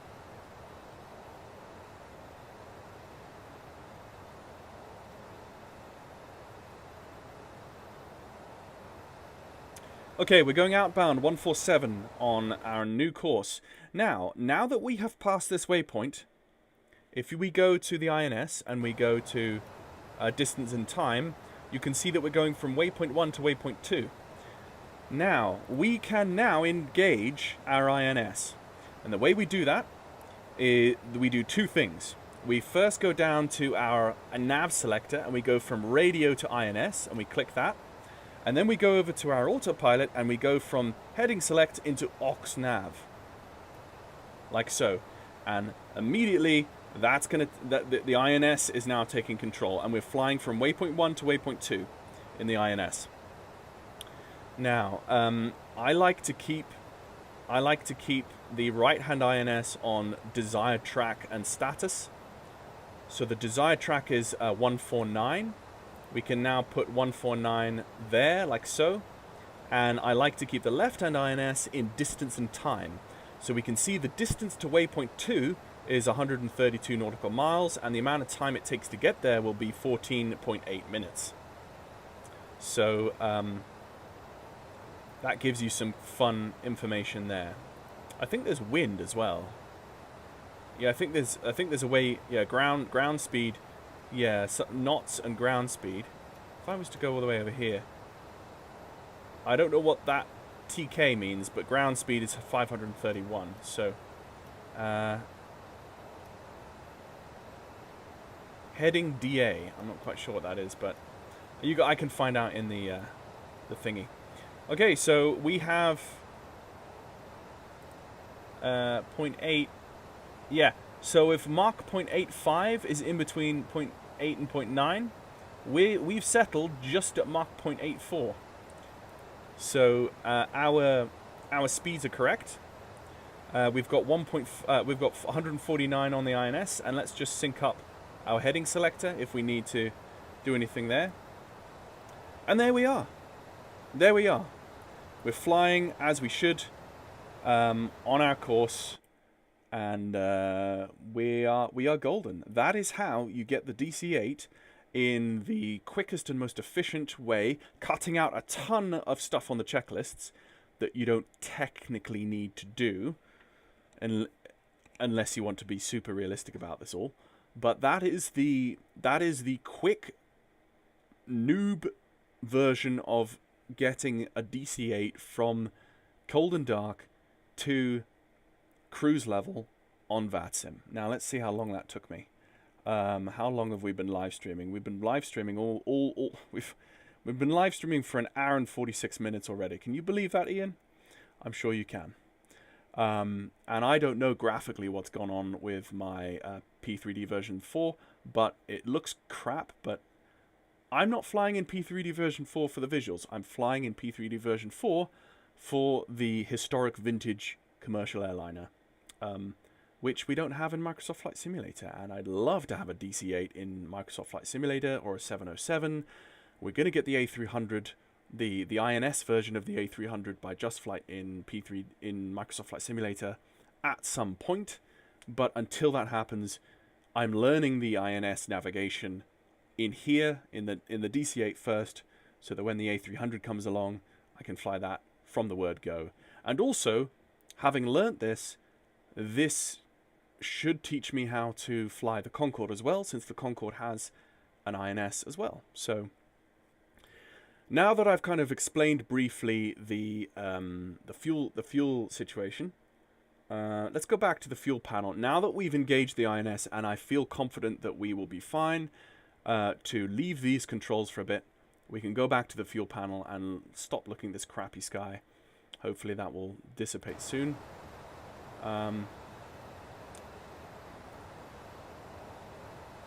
I think if I was to take away the HDR,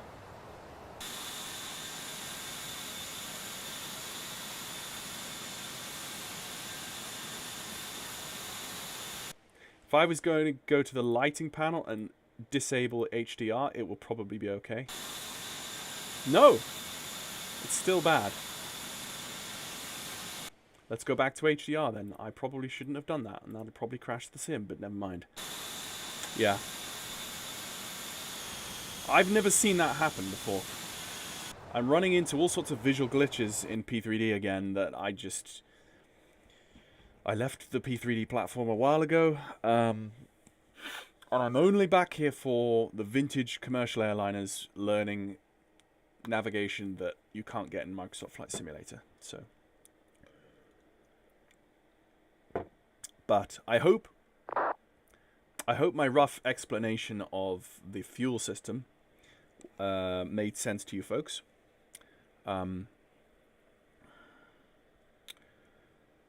Yeah, essentially, as long as you engage the auto flight engineer, as soon as you've finished pushback, you've got your parking brakes set on the taxi ramp, and you are ready to taxi.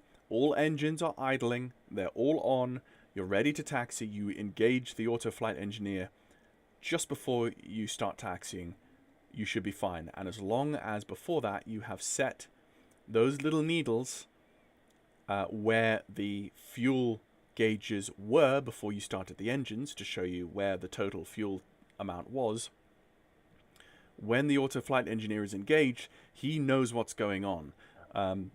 He knows how much total fuel quantity you had. He can read the gauges, and he can read when he needs to start pumping various amounts of fuel to different tanks. Now, if this was a long haul cruise, let's say this was Copenhagen to LAX, which I should do one day, he'd have a ton of fuel, just a ton of fuel. I mean, the DC-8 goes up through 300,000 pounds of gross weight. It's pretty bad, and he's got a ton to do. But at the moment, this is a pretty short haul flight for this aircraft. He's not got a huge amount of fuel to pump around. He doesn't have these two inboard engine tanks to worry about, since there's nothing in the auxiliary for 2 and 3, and there's nothing in the center tanks at all, so he doesn't touch that. He's only literally touching the outboards for 1 and 4, and he's pumping that fuel from the auxiliary outboards into into 1 and 4 mains. And basically, once all that fuel on either side is pumped into those mains, you'll have exactly the same amount of fuel in those mains as you do in the mains for 2 and 3. So, you know, you do have equal amounts of fuel on either side. It's just that when they're loading up the DC-8 to maintain a correct amount of pressure on the wing struts, I think it's based on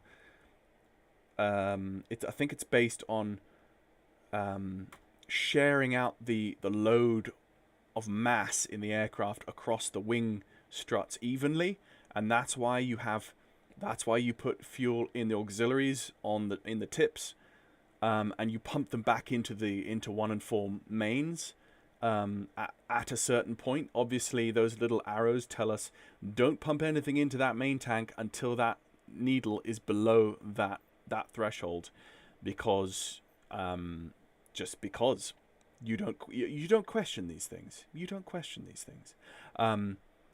By the way, guys, for those of you who may have wondered, the reason I don't have my webcam working in this live stream is because my webcam doesn't work anymore. It broke. It's my webcam. I've had it for I've probably had this webcam for easily 7-8 years. So yeah, it's finally broken. I've ordered a new one, which should be coming soon. So the next live stream you see, well, you'll probably see me again. So for those of you who are still here, thank you for joining. Thank you for watching through. Just as a point of interest, I'll show you what flight I'm actually doing. This is our beloved timetableimages.com, and if I zoom in on the actual flight that we're doing Copenhagen to Athens, which is it's not that one, it's this one here. So it's Scandinavian 961 DC-8. It's a jet, and it's Copenhagen here all the way to Athens. And it's a first class. Apparently it's a first class flight. There are apparently not snacks on this flight, though. I don't understand that, but okay. Oh, it's a first class and tourist class. Okay. Smørbrød,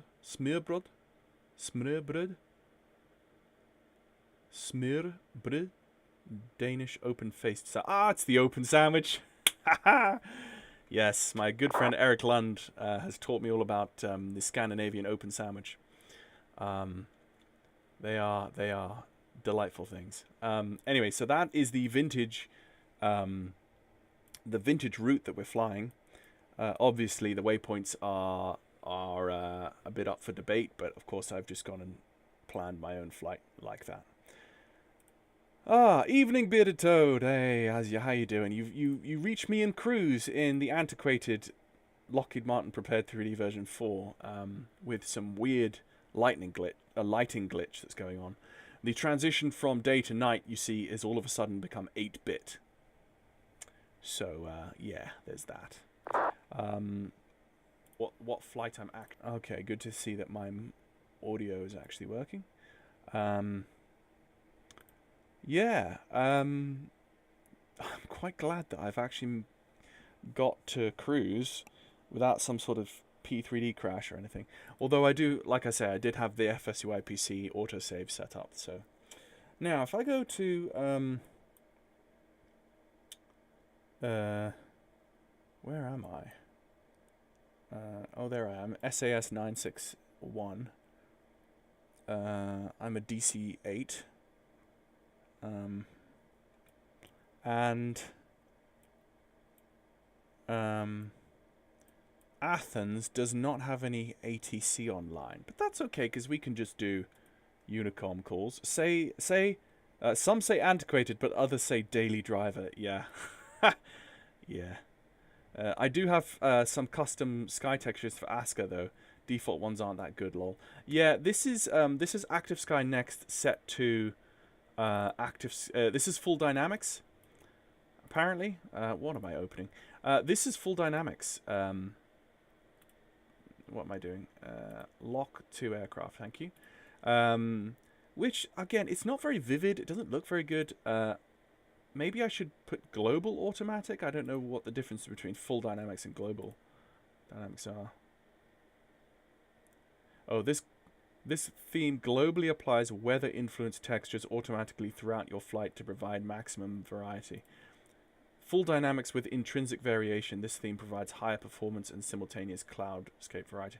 To be fair, highest performance is what I care about. I don't really care about the visuals of this sim. I'm only in this sim for the high fidelity and navigation and the INS unit really, and vintage airliner aviation in the A2A L049 Lockheed Constellation, the DC-8 and the VC-10. I will be doing VC-10 live streams, the Boeing VC-10 from London down to Johannesburg via Nairobi at some point in the future. I just haven't learnt the VC-10 yet. I've spent a whole week flying every day the DC-8, about a week and a half now actually, and with the first 2 to 3 attempts I didn't even push back. That's how complex this is. I didn't even get to the push and start phase of the flight. I literally was like, okay, I followed the Aerosoft tutorial document that they give you, and I was reading through it. I was like, I just couldn't make sense of it.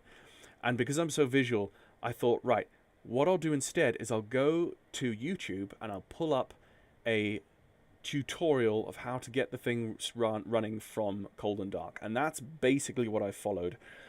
And the people who did that tutorial, or the person who did that tutorial, did his startup based off of the checklist. So I've basically learnt something, that makes sense. It's just that, yeah, this thing is so manual. I mean, there's no auto throttle at all. In fact, those on my Discord would have seen a private video that I posted a couple of days ago of an approach I did into JFK, and I literally took my eyes off the aircraft. It was on final approach, on the ILS, and I took my eyes off the aircraft for a few seconds to look at and to double check my V speeds in the performance chart. And I immediately came back to the sim with the sound of the stick shaker, and I was going into a full stall, and I whacked off the autopilot and I pushed the nose down and I saved it. Thankfully I didn't go into a full stall, but I had just enough airspeed on me to just go into a kind of big belly flop that lost me, 1,000 feet or so, and then I readjusted. I restabilized on the approach, and I came and I landed okay. But it was like, oh.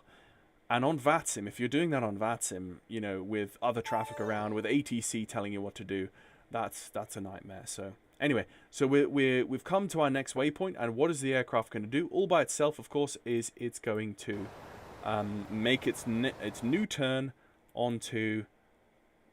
What are we turning onto here? Actually, yeah, we're coming onto our new course. Yep, tiny little turn there. And what is the new heading going to be? The new heading is going to be 147. So we can just tweak 147. That's it there. And again, very, very tiny course correction because there wasn't much of a heading change from the previous leg to the new leg. But in having saying so, sorry. Now you can see the waypoints have gone from, we're now going from waypoint 2 to waypoint 3. And we've got 119 nautical miles to run on this leg, and it's going to take us 13.2 minutes. And that's a heading of 147 degrees. And you can see the INS has now gone to 2.5, so we're degrading our accuracy ever so slightly. Again, that's just going to continue gradually to count up to 9.5, and then it'll stay at 9.5 until we realign it, either on the ground or in the air. I have started reading through the document, which is like a tutorial document in the manual that gives you to how. Basically, they give you a manual to the INS specifically because it's so complex, and I've not got my head I've not got my head round how to realign an INS in flight. Also, once you run to the end of your 9 waypoints in the INS, you need to reconfigure all those waypoints for new lats and longs to be able to fly your next 9 waypoints. And I have heard, again, like I say, I have heard that you can configure the INS where you can put individual waypoints in one on the left side and in another 9 individual waypoints on the right, and then just go from one to the other. I haven't learned how to do that yet either, but at one point we will do that. And at one point I could do like specific little tutorial bites for different aspects of the DC-8. My voice is going.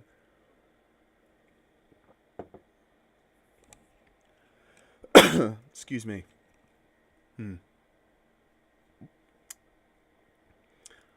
My antique jet of choice is the 154, but it's the same. You really need to learn it and then keep an eye on everything. What is the 154? Oh, is that the BAE 154? Or the Tupolev 154? Almost fell out of the sky once due to icing. This has icing modeled as well, but I've not obviously ran into any icing yet, but, And we're coming into the summertime, so, but, I could fly to somewhere in the colder regions. Now we're in Unicom, and we're sailing along merrily. We're about a third of the way along our flight, and we say we've got an hour and a half left of flying to do.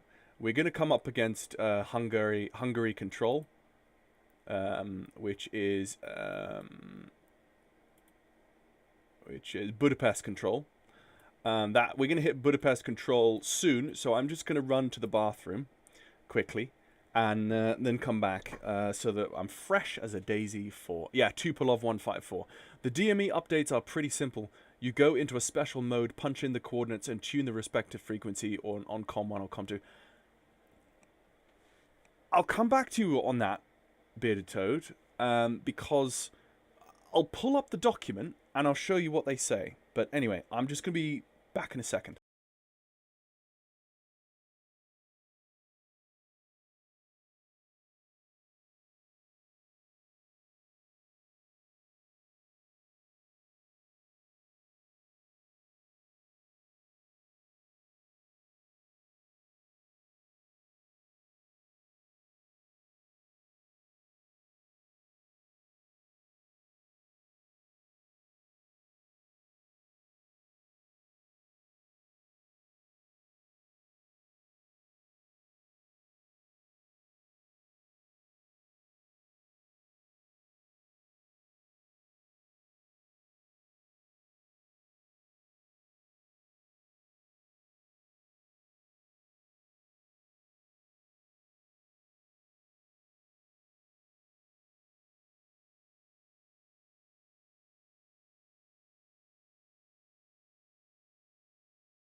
Okay, I'm back. Right. You can see the INS is now on 3.5.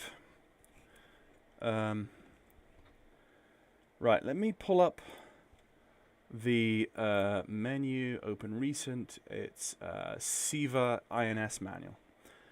I can't remember what page this is on.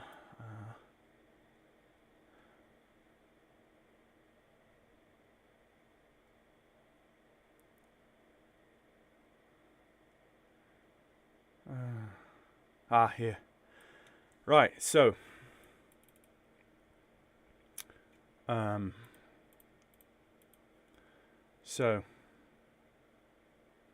we go. Set data selector to waypoint. Insert DME station data in all INS simultaneously. Press the remote switch, which is what we did the other day. Set waypoint or DME selector to number of the DME station to be loaded. I don't understand what that means. Simultaneously press keyboard keys 7 and 9. I don't quite understand that either. And yeah, like this is difficult for me to understand. It's quite technical, and I don't understand the. Anyway, let me just double check where I am. I don't want to run into.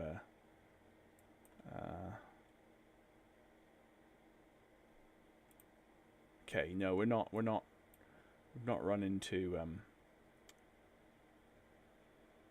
Budapest control quite yet. I can join you on Discord for easy. Yes, please do. I'm in my Discord. Me and Ian. Ian is muted his microphone, but happy. Hello. Hello. There. Okay. So. Yeah, the wording in this manual is not that great, and the other thing is there's a bit of a delay on stream. So, yeah. Basically, there's like a separate memory cell for 9 other sets of coordinates, specifically for the DME beacons you'd be using to update your position. And so once you'll need to select one of them, because there's probably like all the coordinates are probably 0 because you haven't pre-planned your VOR DMEs along the route. And so you in this there's a waypoint selector above the little the mode wheel that currently says 1 on both of your units. Yeah. So basically you go to waypoint, you press 7 and 9. I'm not sure how it's done. L/L and DME. I think you right click it. I think you right there you click go. 7 and then left click 9. Oh. I right clicked both. I right clicked both, and now I've got. Yeah. You see, it says 0 and the coordinates are 0. Basically, you need to pick a DME somewhere along the route of your flight, and you need to set the coordinates for it in these fields like you'd normally do for a waypoint. Okay, lats and longs, right? Yeah. Okay. And then I'll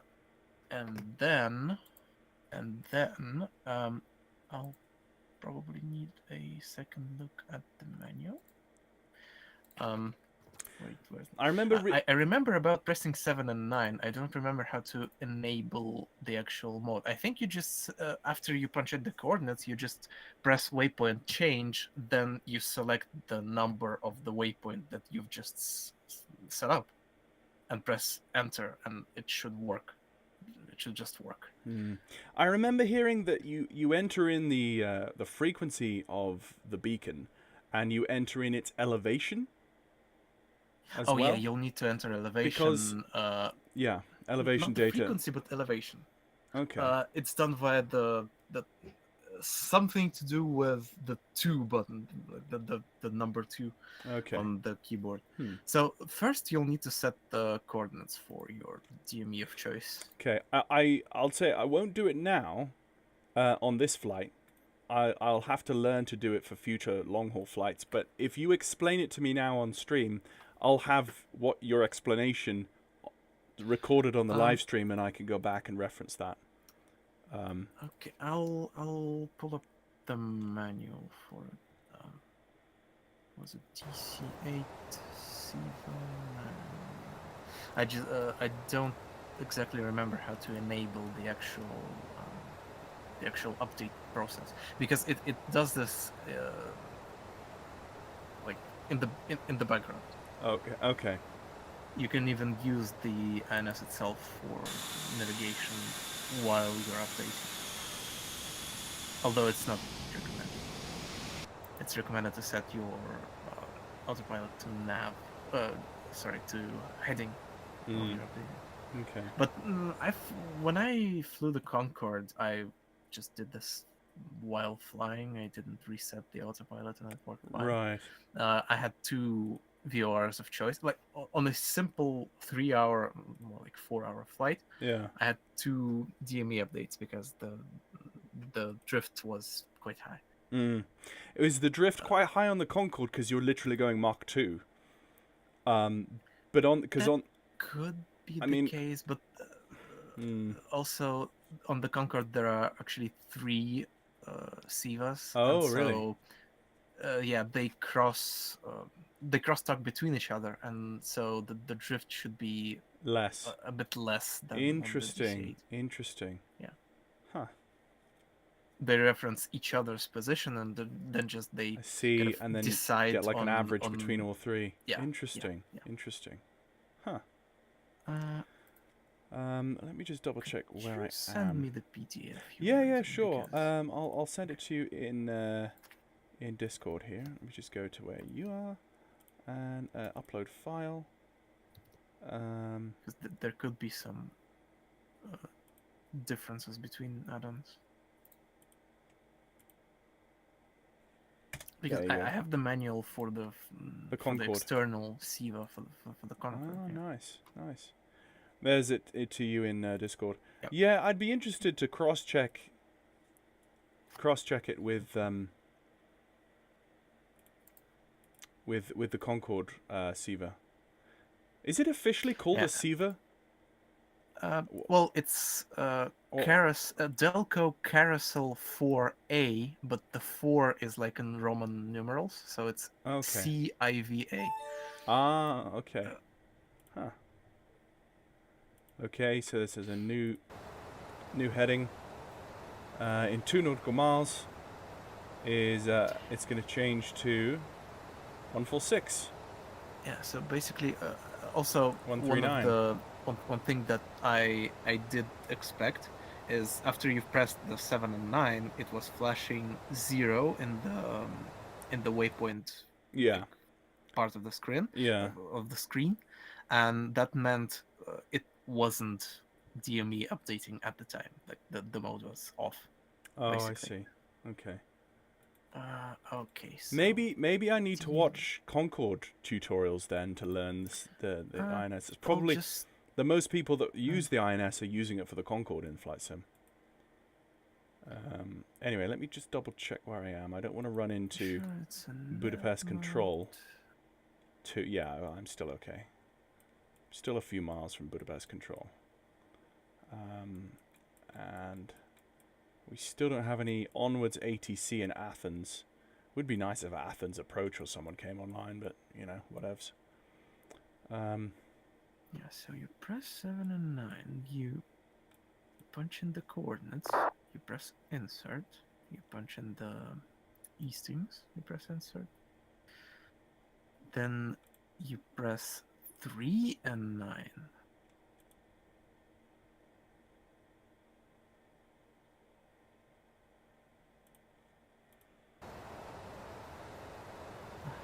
Well, yeah, it should take the frequency from the radio. Okay. Oh, so from nav 1. Oh yeah. So no, in this one, according to the manual, you do need to input the frequency into the INS. Input the frequency as Yeah. well. On the Concorde, you didn't have to do that. You just needed to select the altitude. Yeah, so you press 2 and 8 after inputting the coordinates to select the altitude, and you round it out to the nearest 1,000 feet. Okay. And then you punch in the frequency and press insert, and then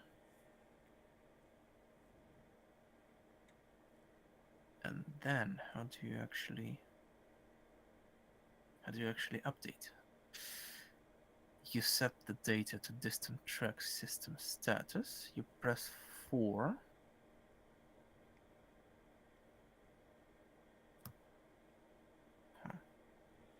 Why 4? Don't know. I think 4 is the mode update. Let me check that.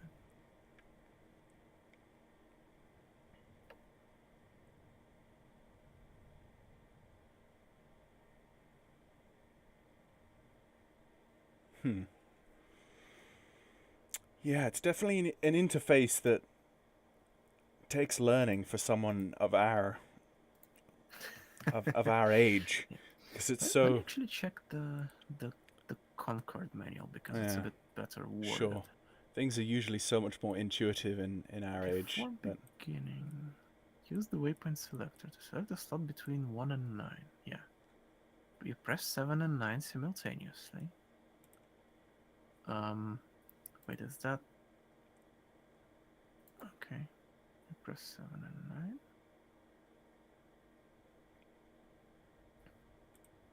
You enter the coordinates, then you enter the elevation. Yeah, the other one doesn't require you to select the frequency. That's kind of weird. Then you rotate to distance and time directly from waypoint.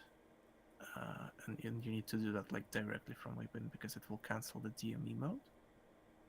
And then on the left display, you'll see the distance to the DME, and it will be a slant range. You need to compare the distance to the one showing on your actual DME once you've tuned the frequency. They will differ slightly, but they shouldn't differ too much. And oh yeah, that's quite simple. And to cancel, you just rotate the data selector to any different waypoint. For some reason, this DC-8 requires you to insert the frequency as well, but the rest is similar.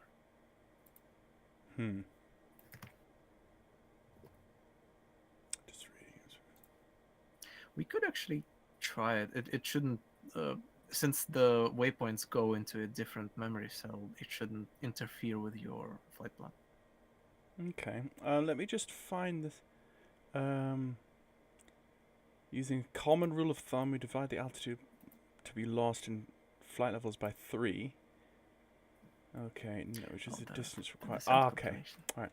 I was just refreshing my mind on the descent calculation. Now I'm with you. I can let me just keep my map open so I know how close I am to Budapest control, and he will want to talk to me soon. Right, I can attend now. Right, so I'm on the screens with the INSs.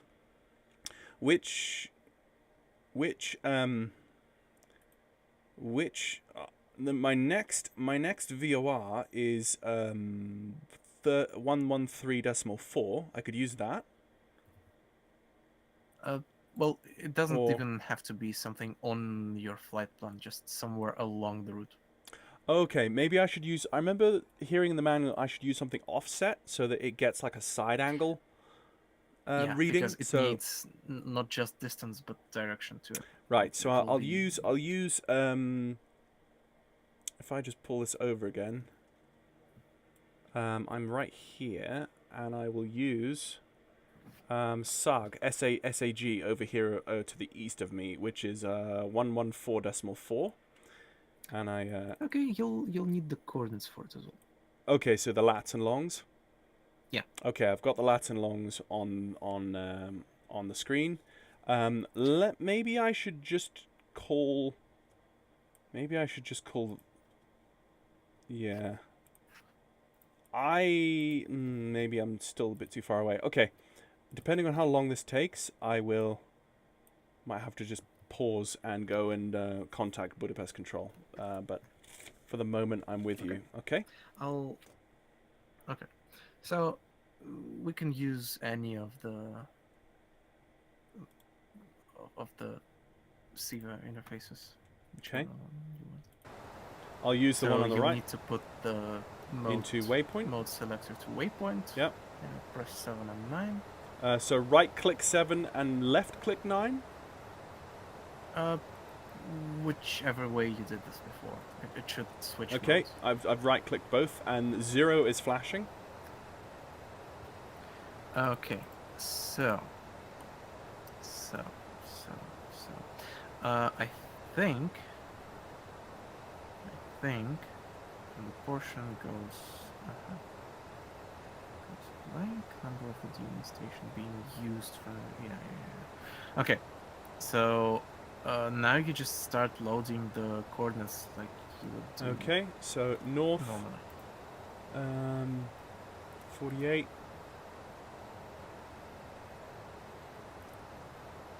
0 2 insert east as 20 is 20 59 and 4 insert. Okay, that's inserted. Okay. Yeah. After that, you'll need to press 2 and 8.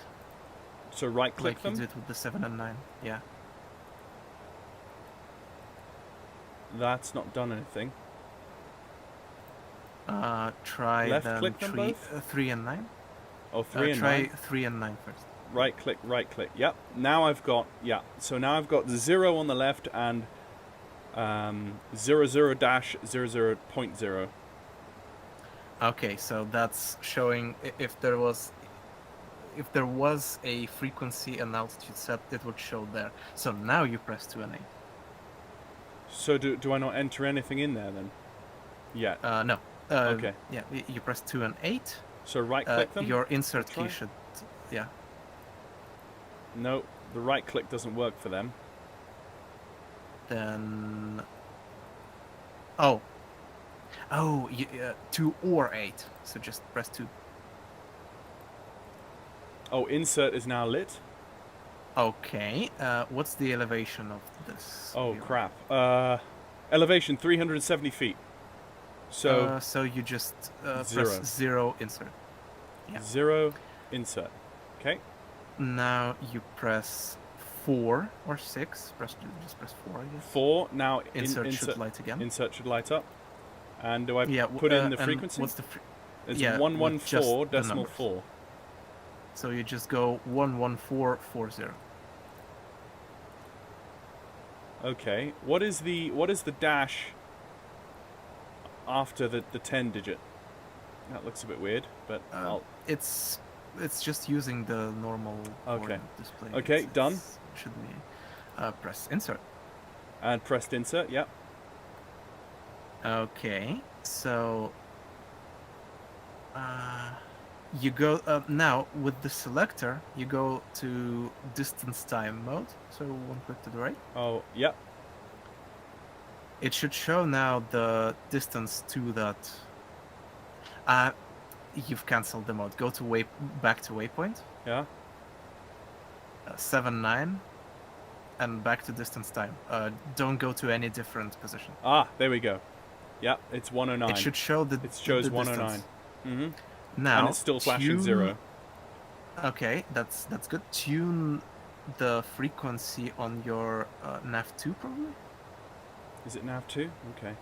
To that frequency. Yeah, to the frequency of the DME. Done. Right, he needs to talk to me now, so... Okay. Let me just... I'll come back to you shortly. LLC control.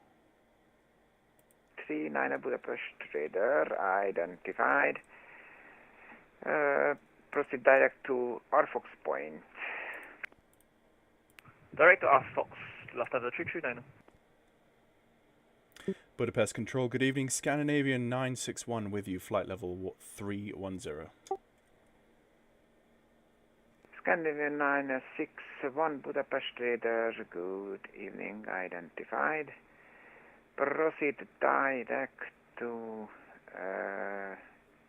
Sierra India November VOR. Sierra India November. Okay. Hang on.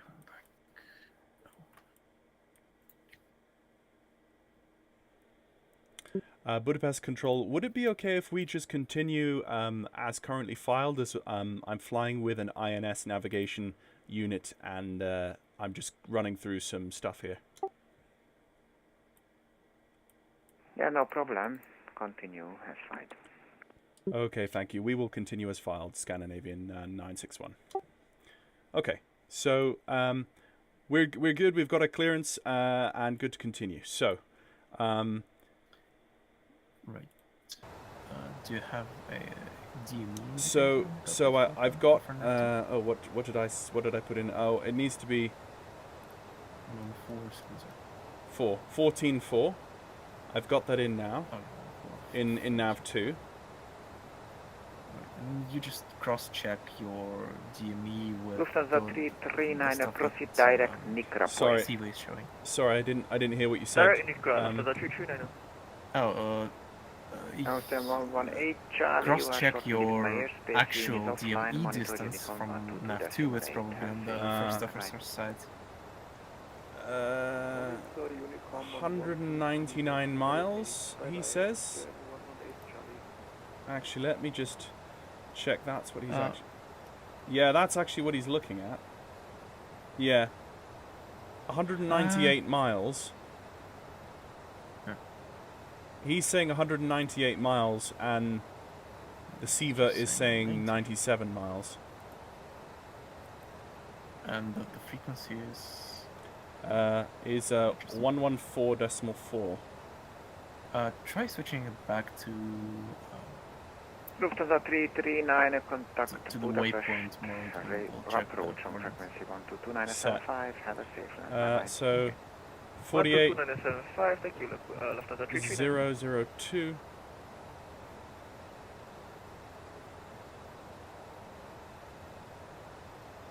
Long is 2594. Yeah, so that's set correctly. We could just try updating 4 Hotel Echo, you are leaving leaving my airspace, monitor uniform 122.8. Yeah, we could try anyway. We could try this. So what do I do next? Okay, so now, from which mode? Just let me so quickly I'm on the distance. Okay, so in the distance time mode, you press waypoint change. Oh, actually, on the co-pilot side. Oh, isn't it 0? On the co-pilot side, it's in between. Yeah, I think it's in between 0 and 1. It's in between. It's in between 0 and 1. It looks like 194, it is correct. but it is correct because it's actually that number is in transition. Yeah, look. Yeah, okay. So it is correct. That's cool. That is correct. Yeah. Okay, so since we've confirmed that it's correct, although it shouldn't match up exactly like this, but we'll let it slide. You press waypoint from the distance time mode, which you're in. Yeah. You press waypoint change. Yeah. You press 1. Yeah. And one is selected in the course. One is selected in the waypoint knob. Or do I press 1 on the numpad? Yeah. You press 1 on the numpad. Okay. Because now you're selecting the waypoint to update from. Okay. And then you press insert. Insert. Right, done. Okay, so it's still flashing 0. It's still flashing 0. I don't know if that's supposed to be done. Let me check. Wait. Monitor 2 side. It should switch to 1 within 2.5 minutes. Oh, okay. It doesn't do it right away. Oh, okay. I'll just leave it there and see what happens then. That's cool. 6737 Budapest radar, hello, identified. What is the requested level for today? Let me just have a look. Request 240. Yeah, and just leave the... Yeah, the window open just to see. Second one. Yeah. As I see your flight plan, I open your start flight plan and I see at Bagla Point, flight level 340. You can continue up, climb up to Hello? flight level 340 if you wish. Okay, continue to flight level 340. Is there 637? Okay. Taron 237. There also should be some light. Something should light up on the panel. On the overhead, maybe? That confirms you're updating. I'm not sure. 237 Alpha, please confirm Bravo Papa 865.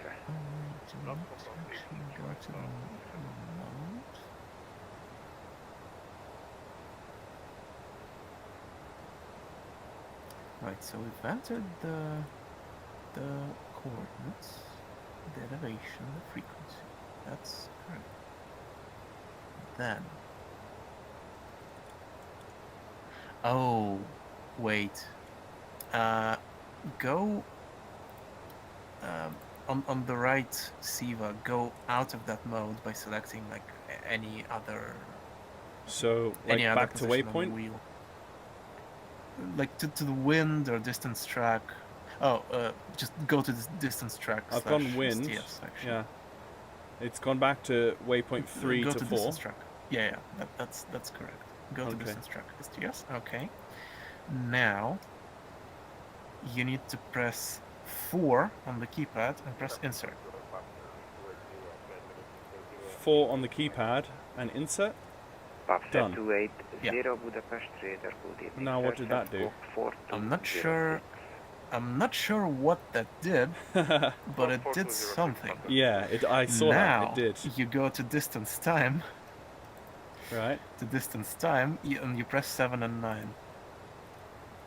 Done.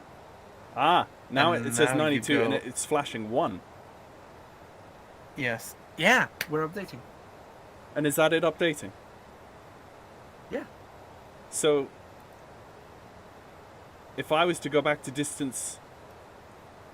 If I was to go back you to should distance be track able to go to slash distance track status, and it should go from It 3-4 should down to... slowly- Now to that it has a 2-4 and 1, stuff it has a 1 next to... It has a 1 next in that field, which I think is Yeah, that level of one error. means- It means there's some sort it's of not error level of somewhere. error, it's like it's the mode that it's dealing with that error. Okay. I'm not So sure I've what- never seen a 4 in the second place. I've only ever seen 3-5, 4-5, 5-5, 6-5. 280, you are identified. It's interesting to see that it's now a 4. I'm not sure what exactly does it mean, but it should be working. I like how it's a complete language that is totally foreign. Like, it's so unintuitive what any of those numbers mean. It's horrendous. It's ridiculous. It's brilliant. Bravo, you are That reminds me very much of the Vigan and DCS. Yeah. Because it's that same kind of computer I where it both- just yeah. spits numbers at you. I and both you love it have and to hate make, it. Make Yeah. sense of them. Yeah. It's like the Your F-14. When Jester is in the back seat in the F-14 and you just select a Jester and you say, "Hey Jester, can you align the IRS?" and he's like, "Yeah, sure."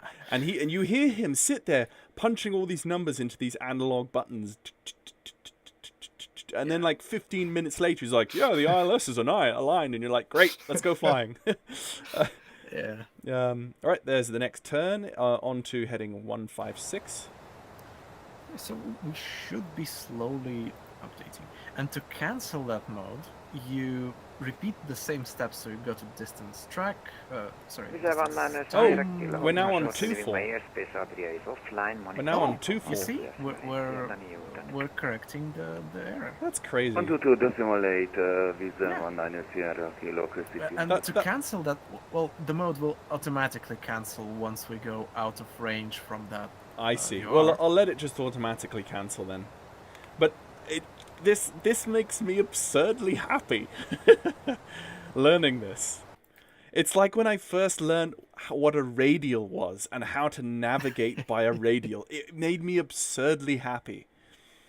Yeah. And it's the same joy that I have from learning when it just works. Radial navigation. Yeah. Hey, COT3, good to see you. We're learning the intricacies and the horrors of INS navigation. So, yeah, cool. I'll just give you the last bit of information. Okay. Just to cancel that update mode manually, you just go to distance time. You press like 7-9 to go back into that flashing one menu, and you just select any other waypoint. You just go like waypoint change to insert, and it cancels. I see. It makes no sense, but I hear I hear the words that you are speaking to me, and I'm accepting your words. So. And basically on the Concorde, all I just did was I had information about my two VORs written down with the elevations and frequencies and coordinates. Sure. I always used the Cork VOR on the Ireland side. Yeah. I think it was St. John's. Like in Canada. Yeah. I think St. John's. Yeah. Yeah. And I had them like written down, and I just punched them in ahead of time before the flight. Sure. And just update. Yeah. I was thinking of using I was using a more northerly route than you would in the Concorde, of course. On using the modern NAT tracks, but I was thinking of using the Belfast VOR or something up in Northern Ireland, and then Gander as I came down through Newfoundland. But yeah, it's now 1-4. 61, you are shortly leaving my airspace. Adria is offline at the moment. Monitor Unicorn. Hang on. Have a safe flight. Bye-bye. Over to Unicom, thank you very much for ATC. Good evening, Scandinavian 961. Okay, that's back to Unicom. Set. Oh, 9. Set. I'll have to give that DC-8 a spin. I'm starting to like it. This is. I mean, it's well done. I mean, it's not okay. Obviously, it's not PMDG or blah blah blah blah, but for the amount of people that are going to buy an add-on as high maintenance as this, they did pitch it the right amount of development, the right amount of polish, the right amount of systems depth and stuff. To really hit it in a good place. I think they really did well. I would love to see Aerosoft or Just Flight or anyone bring a 707 or a DC-8 or something of that ilk into Microsoft Flight Simulator. I'd love to. I hear that PMDG has a secret project that they're doing and they haven't announced it yet. I wish it was a 707. Like, they've got a really good relationship with Boeing. At this point, they're trusted by Boeing, and apparently I heard recently that there is now some PMDG coding that Boeing is actually using. Oh yeah. So like, of any developer to turn around to Boeing and say, "Hey, Boeing, we'd love to do something that nobody else in all of flight sim history, apart from Captain Sim in 2001 or whatever it was, at least 25 years, quarter of a decade, nobody has tried to really seriously do a high fidelity 707 simulation. And for anyone to be able to run up to Boeing and say, "Hey Boeing, we'd love to do this. Could you give us all your data?" it would probably be PMDG. So I'm really hoping that PMDG announce that they're doing a 707 rather than say, oh yeah, our secret project is a 757 or a 767 or, you know, it's like, yeah, anyone can, like, we've got those. We need something that no one's done before. We need something that, you know, we can't get today. We don't need another A320 Neo. Like, I think a 707, that'd be cool. I'm still kind of wishing a little bit that I'm daydreaming about an updated version of their MD-11 because their MD-11 for FSX was awesome. Yeah, actually, I never flew that, but yeah, it was really well made. Right. Yeah, I'm just you know, Yeah. I have the Rotate MD-11 for X-Plane. It's pretty good, but it's not like on the same level. Sure. And as for PMDG, well, they've also talked about making something like the 777X and 737 Max that they've recently, I think, announced. So they said they were going to release that alongside the 777 releases, which is interesting. Yeah. I mean, personally, I'm not interested in the Max at all, and I'm not interested in the Neo, the A320 Neo either, for the same reason, is that they're basically small variations on something that, like, I don't need two of the same thing. It's basically the same thing, except that the engines look a bit different and you have slightly better performance, but apart from that, it's basically the same thing. Okay, in the Max, you've got bigger screens in front of you, but, like, it's the same thing, really. I'm not bothered. I love the PMDG 737. I love the PMDG 777. I love the Fenix A320, but I'm not gonna go ahead and fly the Neo or the Max. Just, you know, I like more vintage stuff, and if the Max makes the CEO version of the 737 quote unquote vintage, then I'm happy with that. Oh, the classics. That would be nice. Yeah. And like with the issue with the big screens on the Max is that they're big, but they're still because they would have to recertify a lot of stuff. If they changed anything too much, they're not utilizing these screens to their full potential, like on the 787 or the 777X. Yeah. They're still emulating the NG displays. And the NG displays are still emulating the classic displays. Right. The airframe is so old.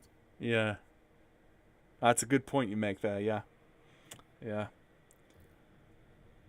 But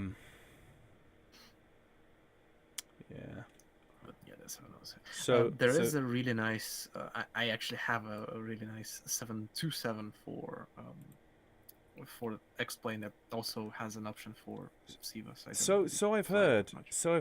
I've heard that they are trying to or have updated that for X-Plane 12. Well, maybe I think so. Yeah. Do you have X-Plane 11 or X-Plane 12? I have X-Plane 11. Okay. Mainly because my personal bird of choice, the Tupolev, it's not updated for 12. Yeah. Sure. The problem is that the original developer, Felix, he is not updating it anymore. He actually made it like public domain. Open source? Yeah. Another Russian developer took up the mantle and made like an even better version of it. Nice. The one I'm currently flying. Nice. He also converted it from the TU-154M, the newest version. He kind of made it into a B2, which is it's a little older. Okay. It's like a couple of modifications older. The problem with that version is that unfortunately he fought some sickness. I'm not sure. It was never made clear. Unfortunately, he died like a couple of weeks ago. Oh dear. And yeah, there is another developer group that's I think they're gonna continue his work, but they're currently busy with a 134. Tupolev. Okay. And there's a bit of kind of a drama surrounding it because it's also not completely their model. It's right. Okay. They've basically ported they ported a different 134 from P3D, and they made the model was not theirs, but they made like all of the scripting and systems and stuff. Okay. And there's a bit of a dispute between who gets the rights. Right. The thing is, the original developer never had any plans of neither porting nor updating the 134 because apparently he's making a completely new 134 for MSFS. It's kind of a complicated situation. Yeah. But thankfully, the Tupolev 154 doesn't actually have an INS, so there are no problems with position updates. There are actually two ways, and that's kind of historical, that they did actually fly like this. There are two main ways of navigating in the 154. First, you have like basically a standalone GPS, like one you'd find on a Cessna. Right. The KLN 90. It's fun in its own ways because it can only hold 30 waypoints. So, just like with the SIVA, you have to, if your flight plan has more than 30 waypoints, you need to like insert them along the way. Right. You need to delete old ones and insert new ones. And the other way of navigating with the 154, it's kind of a fascinating system that I haven't really seen on anything Western. But it was kind of a bread and butter of Soviet kind of navigation because like everything that could carry passengers and was larger than like a two-seater had some sort of some variation of that system because it didn't use inertial navigation, it used Doppler navigation. It basically had a Doppler radar in the tail, and the system was called MVU. So basically, that's why when they were first developing the 154, they planned it with a three-man crew. So basically, a captain, pilot, and the engineer in the back. Okay. But they quickly realized that NVU is so kind of complicated and requires so much brain, like brain power. That they've crammed in a fourth seat into the cockpit behind the first officer and pilot in the middle. They've inserted a navigator into the crew. And the navigator's job was basically convert waypoints from coordinates to... Basically, you would calculate track and distance between waypoints. And you would insert these values into the navigation system. It's crazy. And it would use Doppler data to kind of... it would compare. Yeah. And it would allow you to follow a prescribed track for a prescribed distance. There was, of course, error associated with the system as well, because you wouldn't, like, it wouldn't be, like, the calculations weren't perfect, both with the system itself and the calculations made by the navigator. So you'd still from time to time fly over a VOR or an MDB just to make sure you're on the correct track. But it was accurate enough to be flying. But the MVU, it pretty much requires a person in the cockpit just occupied completely with it in order to use it, properly. And therefore, I'm not using it. I'm just using a GPS. Although it, since it's just a GPS, it doesn't have any inertial reference. You can't. Actually, not just can't. You're not allowed to fly any SIDS or stars with it. Right. So I'm. That's because I'm. Correction. Because of that, I'm mainly flying the 154 around Russia and around smaller airports because they still have the non-RNAV approaches and departures. Right. Right. Using like VORs and stuff. Yeah. Because the main ones, the Western ones, like in Moscow or St. Petersburg, they've gotten rid of these approaches a long time ago, and it's a bit more difficult to fly into these zones. But it's still fun to sometimes fly in and then bother the ATC with your requests because you always need vectoring. Yeah. Right. That's brilliant. Yeah, it's amazing. I look on Navigraph, and there's so few SIDS and stars now that are based off VORs that I can actually fly in vintage aircraft. It's all RNAV. It's all GNSS. Yeah, actually, you're not allowed to fly RNAV SIDS and stars either, because the SIVA doesn't provide enough navigational accuracy for it. No, actually, no. You wouldn't be able to use an INS. You can't have. You couldn't have waypoints that close to one another in a SID or a star for an INS. Yeah. It's not as accurate enough. So you would have to fly approaches and departures based off of NDBs, DMEs, and VORs. And if most of the world's airports have moved to GPS SIDs and stars. Yeah. It's like, well, unless I have an archived SID or star chart, which you could find them online, I guess, but it's like, yeah, if Navigraph are moving away from supplying those, as far as I'm aware. Best case scenario, you'd still have to convert all the waypoints into coordinates. Yeah.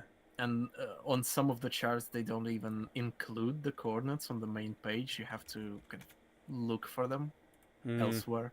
Yeah. Yeah.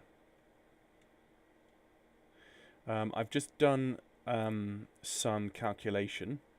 I have roughly 94 nautical miles needed to descend. And I...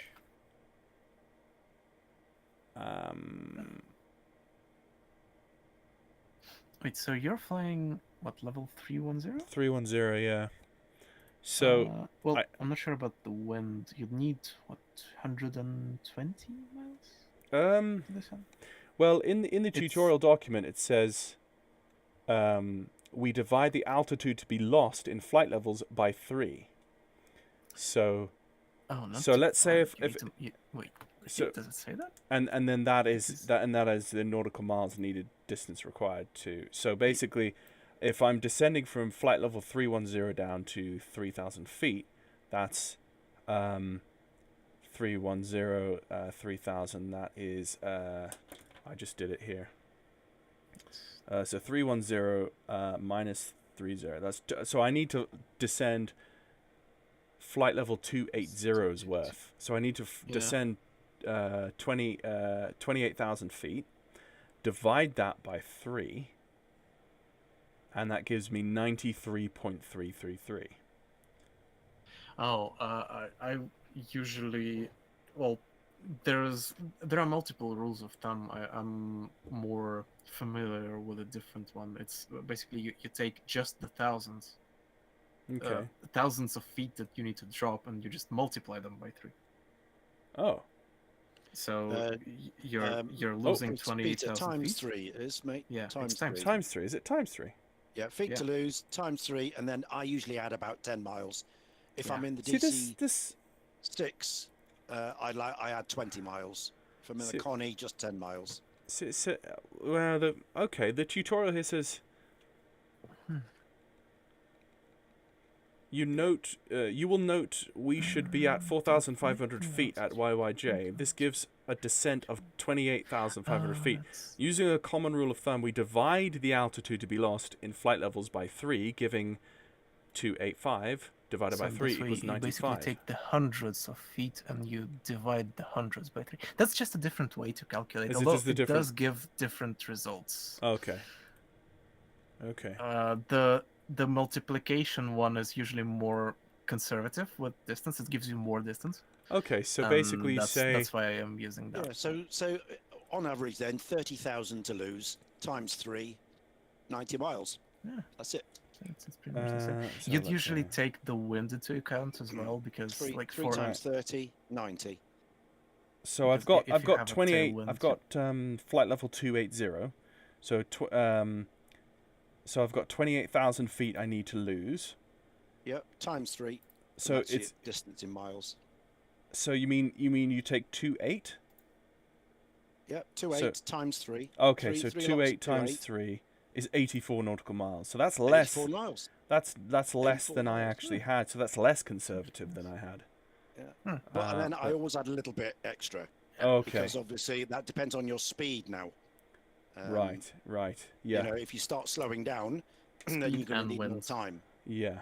Okay. So if I say case, I go 84, I go 104 or 100, I'd probably go 110 miles. Yeah. That's yeah. Throw it up to 110. So yeah, the one that's thing what I would do with the DC-8, it was actually standard practice to engage the thrust reversers in the air to slow down in the descent, because you didn't have speed brakes in the air. The speed brakes only came out on touchdown, but you couldn't extend the speed brakes in the air and then retract them again. They had a mechanism that only engaged when the wheels hit the ground. So you can't use speed brakes to slow down. So what they would do is they would take the inboard thrust reversers and engage them in the air to slow down, which I think is really cool. You could do the same on the Concorde, although they had some restrictions. Right. I think you could only do that on at higher altitudes. Right. Although I've used it a couple of times, and it gives you something like a 7,000 feet per minute descent rate. So it does let you catch up to your profile quite quickly. Although it's the only 2 times I've used it when I was coming into Heathrow, and you would already be flying at something like flight level 290. Right. You're flying east. Yeah, 290. Because the Concorde wasn't RVSM equipped, and so after you've slowed down from the supersonic regime, you'd have to descend below 290. Right. Yeah. Yeah. Just pull that tutorial up again and see how much we have to descend. And then you'd still receive some fun vectors from London Control, because they don't have the star that the Concorde's used anymore. Oh, right. Funnily enough, they still have the SIDS, I think. Interesting. What are they called? Let me get the charts. P3D version 6 flying music and more. No, I don't have an FPS problem with the DC-8. When I load the aircraft, the FPS goes down from 40 to 1 to 2 FPS. That's why it's impossible for me to fly it. That's very sad, because I don't have that problem at all. I assume you've asked that on the forums and stuff, the Aerosoft forums. I hope I don't know what that would be, but I'm sorry to hear you've got that. Yeah, they still have the Compton departures. That's right. The ones they've used. Compton is, they've got a ton of Compton departures and Detling departures, but Compton, yeah. So they still have those RNAV departures then? These are actually non-RNAV. So VOR departures. Basically fly. You'd fly runway heading, then you would intercept a radial from Compton. Yeah. And just follow it. Beautiful. Good for them.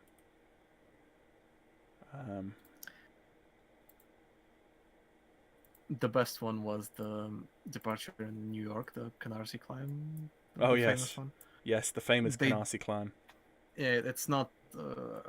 Again, it's not in use today, so there are no modern charts for it. But I found some historic ones. Yeah, yeah. But it's the way to do it is still pretty much the same. You fly runway heading, then you turn towards Canarsie. With the FS Labs Concorde, I'm sure they give you all of the documentation, the vintage documentation. They had it on forums, and there's now one more thing that kind of holds me from installing FSX again and flying the Concorde, is after they've released the P3D version 4 and 5 version, the updated one, they've also locked the Concorde forums. So you need to own the V4 version in order to I read see. the... Interesting. Yeah. Well, that's annoying. So I don't have access to these threads anymore. Right. I'm sorry to hear that P3D version 6. Yeah, I don't know what that issue is. There's a guy in the chat, Bearded Toad, who's asking you something in Russian. I don't know what he's saying, but you should see that in chat if that pops up. Right. So, based on the fact that we've got about 110 nautical miles to descend, we've still got a ways to go before we need to start descending. I'd say easily another almost 200 nautical miles to go before we need to start descending. So, and the 200 nautical miles will go quite quickly in about 30 minutes. So top of descent is in roughly 30 minutes. Still no ATC online at Athens, which makes my life a little bit simpler.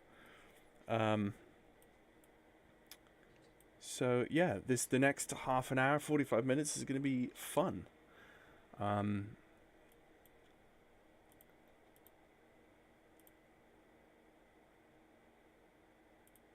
What's your cruising Mach number currently? Cruising Mach is about 8.4.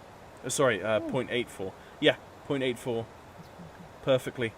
And the Aerosoft performance charts, if you saw earlier, if I drag these across, if I go to the performance charts, these are really, really good. Because you just take your gross weight and you take your flight level, and you say for your gross weight at your current flight level, you have an EPR rating of 1.62, and that will give you a stable Mach of 0.84. And it works every time. It works an absolute charm. The thing with the DC-8 I found is that it's a very heavy aircraft in the sense that the engine thrust isn't horrendously responsive. So when you make a power change, it takes a long time for that power change to translate into a different speed, such like.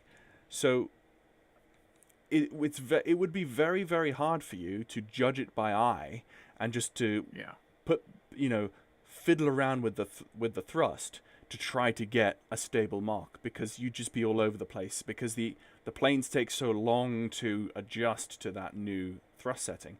So having a chart like that means that for sure, if I put the EPR setting on this will result, and that's beautiful. But of course, as the flight goes on, you get lighter, your gross weight goes down, and you have to readjust. You have to go back to that performance table every now and then to readjust your thrust setting to adjust to maintain that Mach number over time. So yeah, there's nothing automated about this at all. It is quite beautiful. I've experienced something like this when flying the MD-82. Right. Yeah. Okay. The Fly the Mad Dog. Yeah. Because it has the JT9s. Okay. GT8s, I think. Okay. They're a bit newer than the JT3s found on the DC-8, but especially on approach, they're so painfully slow to respond. Right, yeah. It's the same sort of thing with the A2A Connie when you level out in cruise, but because you don't have any altitude hold functionality, as the aircraft gets lighter, it actually starts to gradually climb in cruise, which is what they used to do, unless you adjusted that. So that's what the Concorde did as well. In cruise, it would cruise between. They just give you a block altitude of 550 and above, I think it was, or 500 and above. Unless you run into a U-2 spy plane or an SR-71 or something. They would fly like the next step higher. Mm-hmm.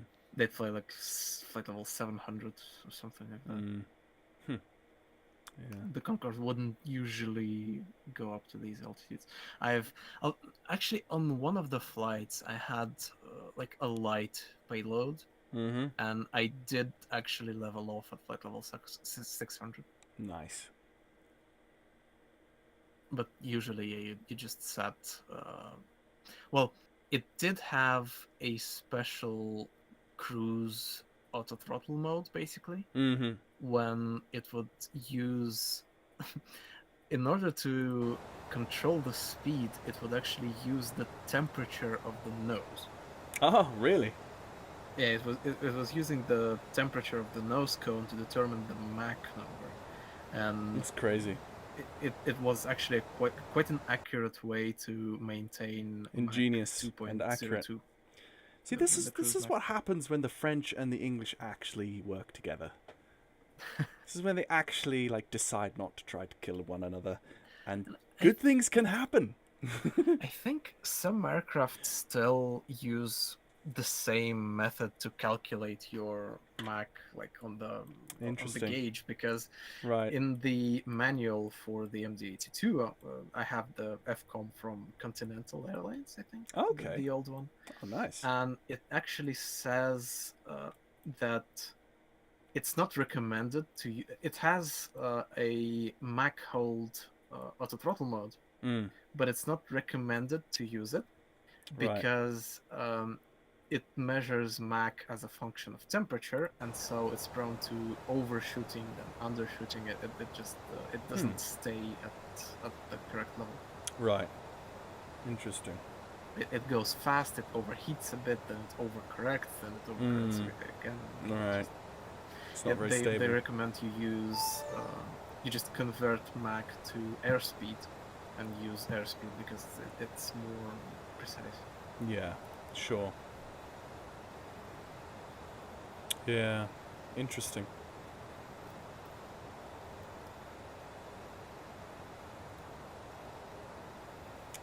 Okay, slight heading change, 160.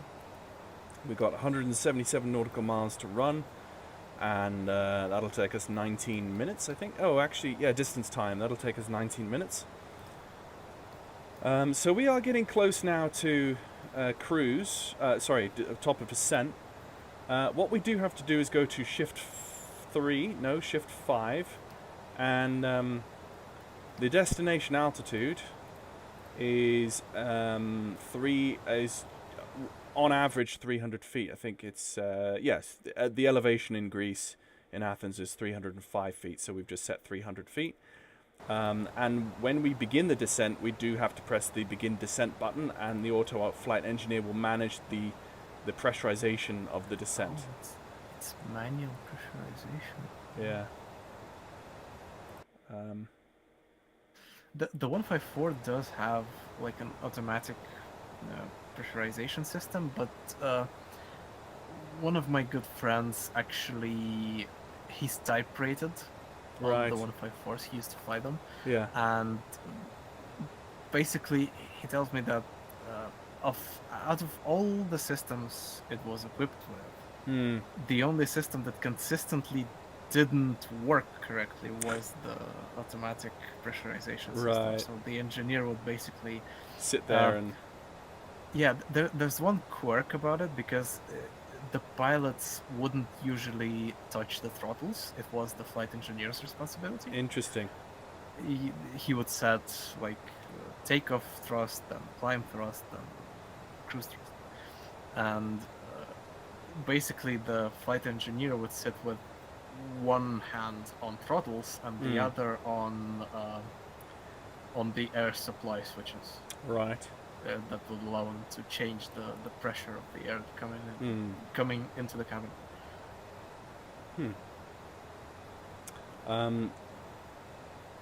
That's interesting. For those watching the live stream, I've just had a look at the fuel system, and the auto flight engineer has actually now turned off the boosting of the boosts or the fill from the auxiliary outboards on 1 and 4. He's stopped it because he's only got 40 pounds left on in either tank. And now you can see that the main tanks on 1 and 4 have stabilized roughly around 6,500 pounds each, which coincidentally is almost exactly the same amount that you have for main tanks of 3 and 4. Which basically means that after all of the pumping shenanigans, you end up with an aircraft that has pretty much exactly the same amount of fuel in each of the main tanks for each of the 4 engines. So with about 6,500 pounds, and looking at our fuel flow of 3,600 pounds, it means that we have roughly around 2 hours of flight time left. But we are roughly 35 minutes away, maybe 40 minutes at the most away from touchdown. So that we do have a contingency of, let's call it 30 minutes. Yeah, that's fun. And also Boeing calls it a tank-to-engine configuration. I remember it from the 377 and the 747. Tank-to-engine, yeah. I wish they bring the 377 into Microsoft Flight Simulator. Yeah. If I was to have a 40th birthday present, it would be that. Which is like more than 5 years away. That would be my birthday present. The other day we were actually reminiscing about the 377, and one detail about it, I completely forgot because I haven't flown it much, but it also came with a Guppy variant, the one that carried the Apollo stages. Oh yes, the Guppy. Yeah. Yeah. And it didn't have the superchargers on its engine, so you'd have to fly low constantly. Interesting. I flew it once, I think. Right. And it seems like I've completely forgotten about it until a couple of weeks ago. Yeah. I mean, it doesn't make any sense to me that in the world of aviation, they actually don't have an aircraft ICAO code for the 377. It just doesn't exist. So when you go on Vatsim, you can't fly B377. You can only fly a C9 or C90, which was the cargo variant of the 377. Wait, you mean it doesn't even let you? It doesn't exist. Because I've researched this. I've asked that on the international table of ICAO codes for aircraft, it doesn't even exist. That doesn't make sense to me because all of them were discontinued before. It predates, but then there are other aircraft that are around from that time that do, but it's because they had a longer service use, and they then like the Constellation. The 377s were scrapped. The L049 has an ICAO code, but the 377 doesn't because its use was so specific for BOIC and a chosen few other airlines that flew them, into Pacific flights to Hawaii and such, like across the Pacific and across the Atlantic. They weren't widely used in many other places. And so it doesn't actually have an ICAO code. The only thing you can do, the closest thing, is calling it a C90. Which is sad. Really interesting. Yeah.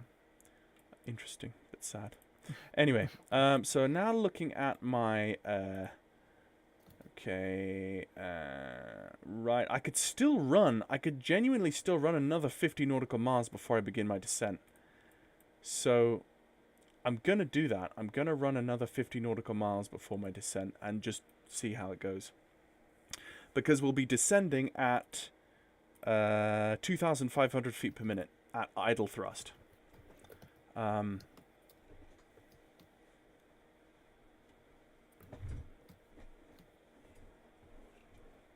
Oh, you don't provoke COT 3, no worries. There's no ban on speaking Russian here.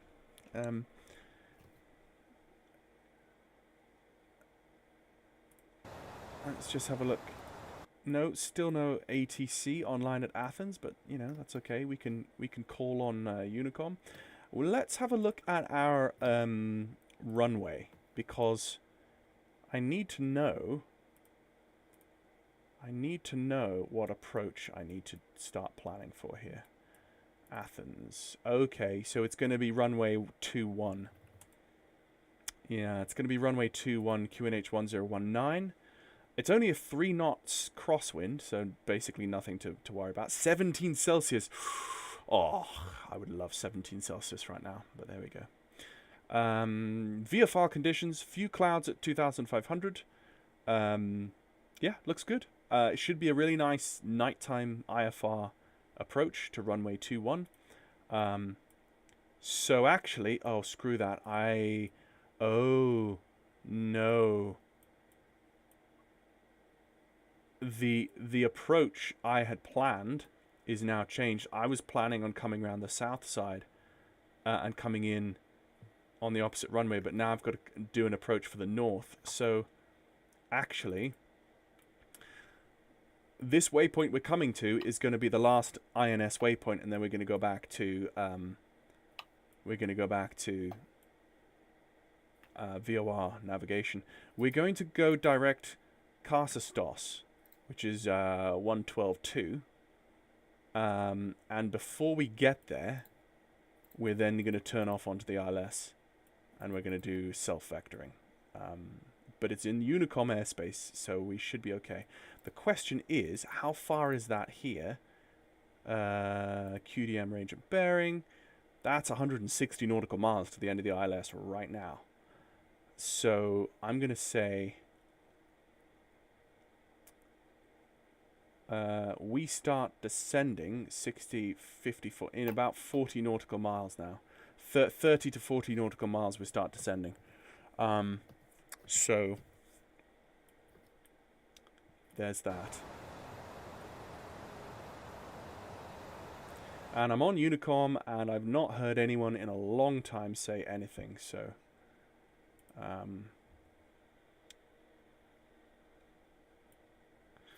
yeah, thank you for helping me with the INS realign in cruise. The INS is now on 2.4, so it's jumped up slightly, but still, like that's really good. That's really accurate. We've gone out of range from the VOR. Yeah. And the drift actually seems correct for the time of flight. Yeah, I mean, given two INSs that cross-talk between each other. I'm seeing very, very little drift. If I pull over Plan G and zoom in on my track, like that's basically bang on. That is as good as a GPS. I have to say that is just as good as a GPS. That's at bang first, on. When I was flying the Concorde, I didn't bother with DME updates. I thought, oh, we have 3 INSs, it should be fine. Should be fine, only a 3 or 4 hours flight. And then I start flying on Vatsim, and New York Center is online. Starts complaining at you. Not even starts complaining, but just one little detail that we don't actually hear much in European ATC transmissions. Because I go into his frequency and he says radar contact 17 miles from Calverton, and Calverton is a VOR on my flight plan. Sure. And I punch in that same VOR on my INS. Yeah, and it's not. Instead of 17 miles, it says 27. 27 or something. Well, not 27, it says 20. So it was a 3-mile difference, and it clicked in my head. Oh, so I probably do need a DME update then. Yeah. Because 3 miles is Yeah. That's a lot. When it gets down to the approach, those nautical miles are really, really crucial, because you could have a mid-air collision. You know, you just don't know. And of course, we know in aviation history, there's a lot of aviation accidents in history that the world at large has completely forgotten. If you go on Google and you start Googling vintage routes and vintage aircraft, you all of a sudden start realizing that there's a lot of crashes that happened that everyone's completely forgotten about, that were as a result of either pilot error or pilot error induced because of ambiguity in controls or gauges or whatever it may be. Yeah. Nowadays we have the advantage of we have a way of investigating these accidents, and actually, instead of putting blame on someone, the first and like the main purpose of these investigations is to find out what exactly went wrong. Yeah. And in order to then make recommendations in how to never let that happen again. Yeah. Yeah. Sure. And because of that, something happens, and then because of that situation, there are then like changes in procedures, changes in with modern aircraft, changes in software. Yeah. Sure. Because speaking of software, recently I read up on an interesting accident that happened actually in Copenhagen. All right. Like some years ago, a Turkish A320, I think, or on the A319, basically the 325. They were coming in. In Copenhagen, there are like 2 long parallel runways and 1 perpendicular to them. And the weather was really bad, and the winds were actually favoring that 3rd, shorter runway. They were coming in to land like normal, and then on basically just before the touchdown, there was a wind gust. And because of that, they had a kind of a rough landing, a little bit of a bounce. And the problem was that, well, in all the procedures, although actually you don't have that in procedures, but it's kind of an unwritten rule that's smashed into every pilot's head. Basically, once you touch down, and the moment you deploy the reversers, I remember this story. Yep. Yeah, you're not allowed to go around. Yeah. Because the reversers there's already been a command for the reverser doors to open and all that such. And the problem was that the captain, after he landed, he probably out of habit, he deployed the reversers.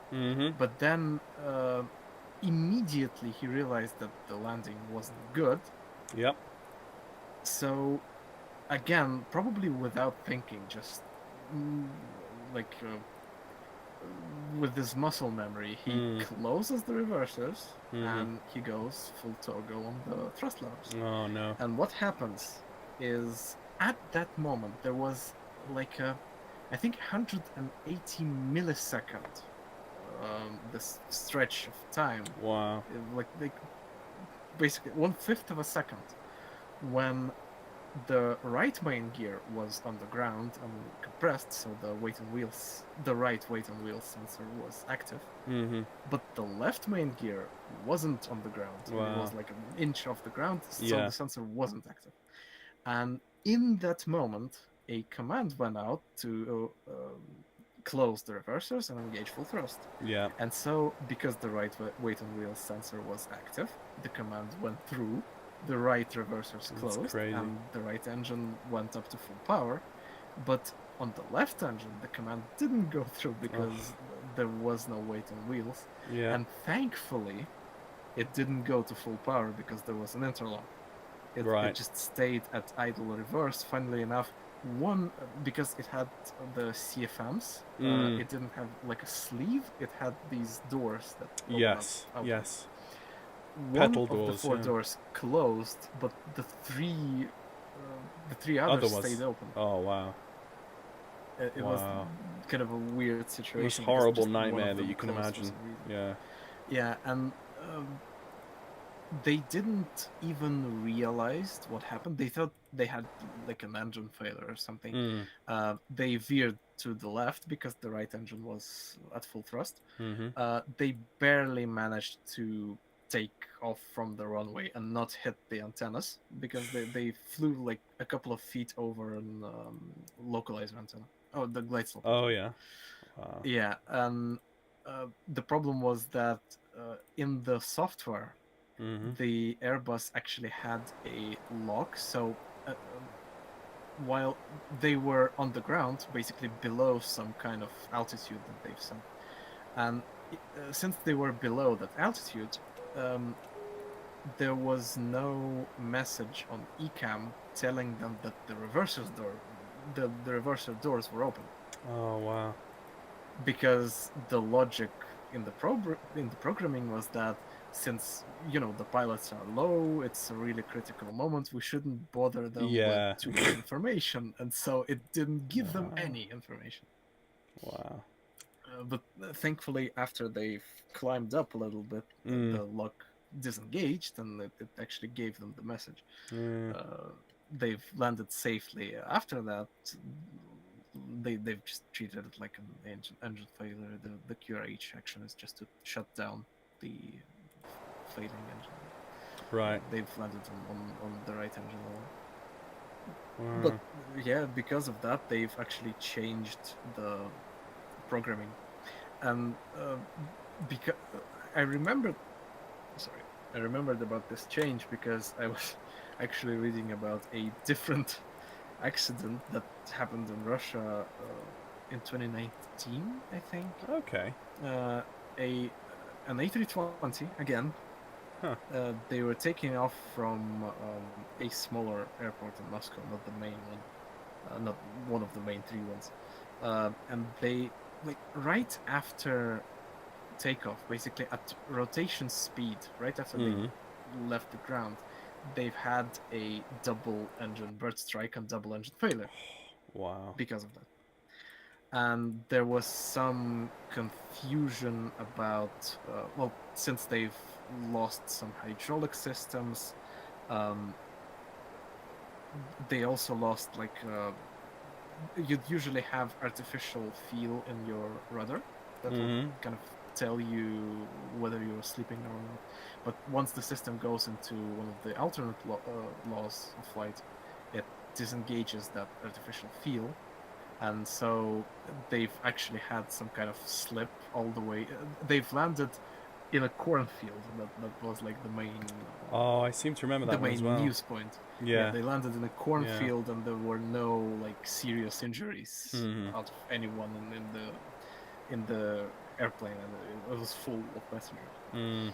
It was kind of a miracle. But the investigation found out that there were as usual, it was a combination of a ton of different factors that led to this. Sure. Yeah, because there was not enough prevention systems at this airport because it was a smaller one. The ATC did warn them about a flock of birds that was flying around the runway, but it wasn't actually. They didn't prevent them from taking off. They just told them, "Oh, there's like a flock of birds. Watch out for them." And the captain did see them. He actually, he cussed a little bit. It was cut on the flight recorder.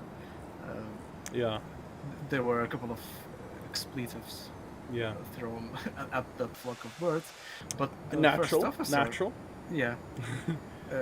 the first officer at that point, and from his from what he was saying, he wasn't actually looking out during takeoff because he was watching the instruments. Right. And that's kind of understandable, but still a bit of a he should have probably. Yeah.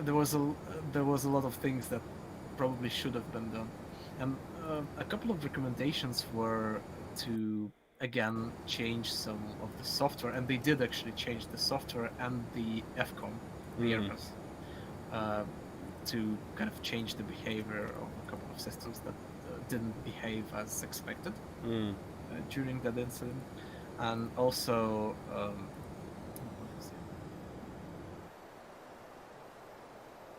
basically some recommendations about crew resource management, who should be doing what during takeoff. Right. Oh, right. One of the things heavily discussed about this was basically this: the birds, they weren't over the runway as they were beginning to take off. All right. And they kind of appeared over it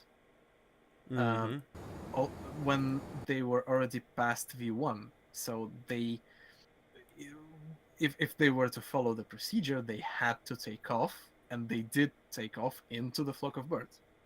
And there were discussions on whether to create conditions where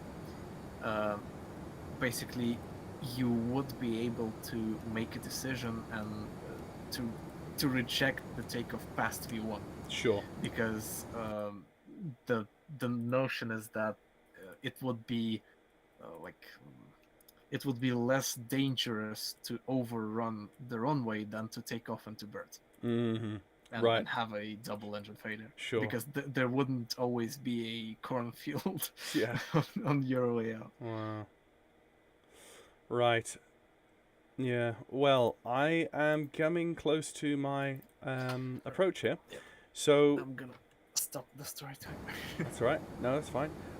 So what I've done just in the meantime is I've come down through 7,000 feet. I'm on local QNH at 1019. I'm now below 250 knots.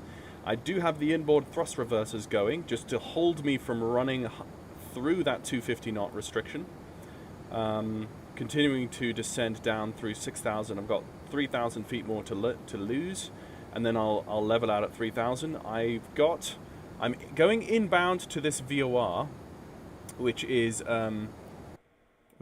this one here is Kilo Romeo Oscar. And when I'm 30 nautical miles out from that VOR, I will take a right-hand turn and vector onto the ILS 21 left at Athens. I've got the lights on. I've got the no smoking and seatbelt signs on. We're ready to rumble. We're in the descent, and we've got the auto flight engineer still running. And I think in terms of Vatsim traffic, we do seem to have an ATR coming up from the south, coming inbound to Athens. But apart from the ATR, there's no one else other than me in the vicinity. So it's just that ATR at 12,000 feet that I have to watch for.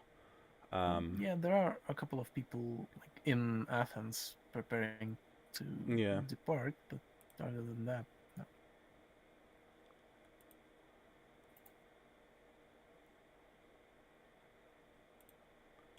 Yeah, okay, right. 3,000 feet. There is the alt selector is flashing at me. Let's stow the thrust reversers. And 3,000 feet's coming up pretty quick, so let's just pull that altitude to 400 feet maybe.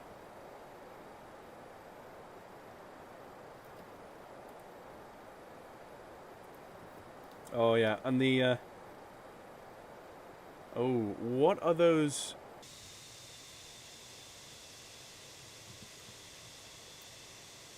I believe I've actually descended below the terrain. That's bad. What? Looking out the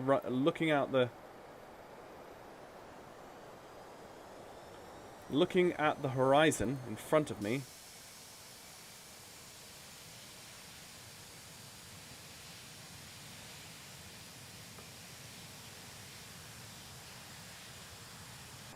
I can see in the dark that headland is too high, so I'm going to have to route around it. Or climb. Let me actually Let me actually check the minimum descent altitude for your Yeah, area. I'm actually gonna. I think I'm gonna. I think I'm going to climb. Which runway are you coming in? Coming on runway 21 left. 21 left. Take the chance. If you're anywhere north of the airfield, the minimum descent altitude is 7,000 feet. Yep, sounds about right. So rather than descend all that much, I'm gonna, and I've blown through my it's so easy to blow through the 250 knot restriction under 10,000 feet in the DC-8. It's horrendously easy. So I'm just gonna continue that climb up to 7,000, and I'll be okay. But good thing I wasn't flying in low visibility to see that ridgeline. Yeah. Yeah. So there's that. With no terrain avoidance system as well. Yep. So we are 50. We've got about 20 nautical miles left to run on the radial, and then we take a right-hand vector to the runway, to the ILS. I mean, coming up through 5,500 feet. So yeah, good thing we avoided that. Absolute catastrophe. Where is that traffic? That traffic, he is coming. He will probably beat me. He will probably beat me. There's 1,000 feet to go.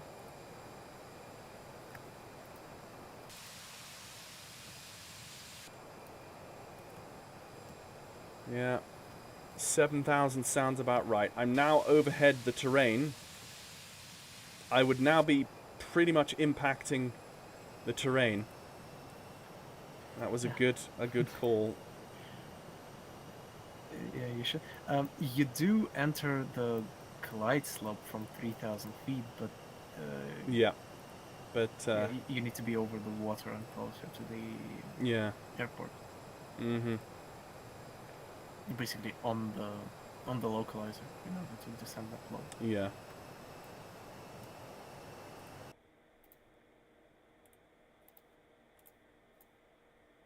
Yeah, that ATR, he looks like he's still at... Oh, now he's at 11,500 feet. I hope he's descending, because I'm coming straight towards him.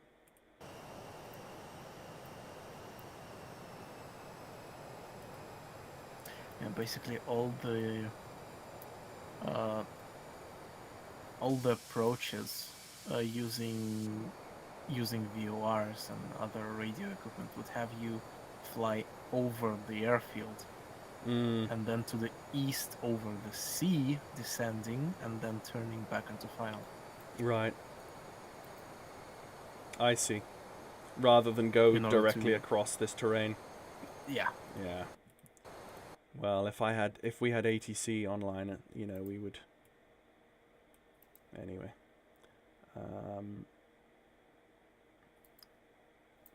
Is there any Vatsim? Oh, there is. I can press a Vatsim button.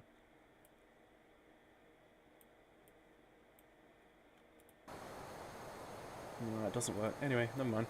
Okay, so 39 nautical miles. In a second I will start to vector myself, but I don't want to do that until that ATR, who is still at 11,500 feet. That doesn't make sense. He's higher than me. Why is he up there if he's coming in for a landing? Maybe he's following some... He's actually flying one of the approach routes. Okay. He's going basically perpendicular to the... Oh, so he's going out. He's going to go out.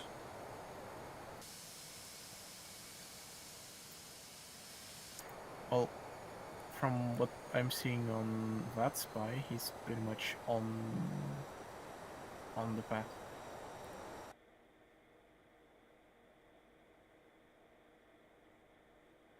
In a couple of miles, he should just turn left. But then, yeah, he's still up at the final. Maybe I should turn northeast to do separation. On VATSpy, he's at 7,000. Really? Basically where he should be. Yeah. Oh, okay. Well, if he's on 7,000, I'm going to turn heading 030. Actually, no, 090. I'm going to turn 090. Make sure you also have the... Oh yeah, you do have the KNH stuff. So, Athens traffic, Scandinavian 961 is turning north, turning 090 to avoid approach traffic. We'll aim to be number 2 for the approach. Athens traffic.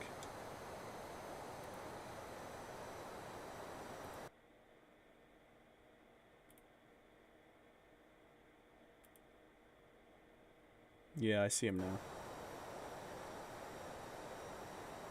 And I shouldn't be at over 250 knots, but it's so hard to keep this speed. It's so hard to manage speed manually in this thing. Okay, so the QNH, the frequency for the runway is 111.1, 111.1, and the ILS localizer is 214.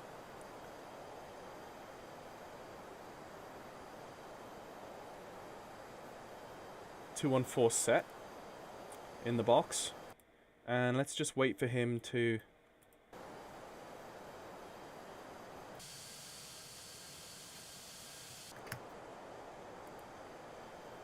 still flying 250 knots. That's okay. This is the first time I've done a full approach in the dark, which is a little bit more disconcerting, but here we are. Yeah, so he should be turning left right about now. Yeah. Yeah. Something like that. Okay, I'm gonna turn. I'm gonna turn due south. Okay. Okay. Athens traffic, Scandinavian 961, turning due south to join the localizer, runway 21 left. Athens traffic.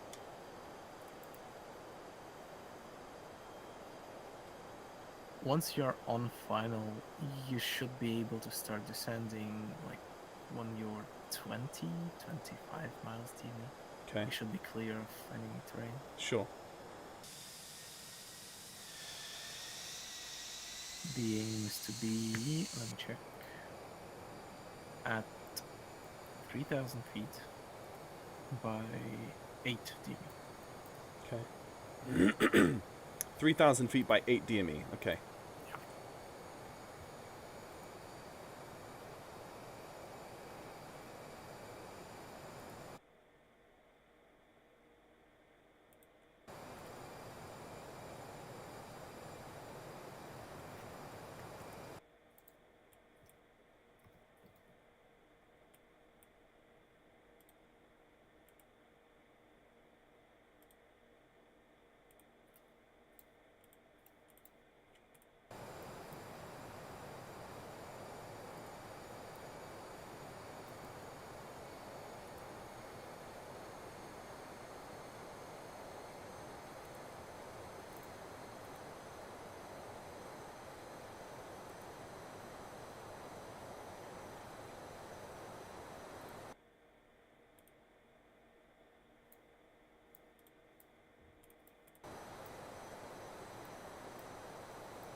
Athens traffic, Scandinavian 961, turning 230 degrees to intercept localizer 21 left. Athens traffic.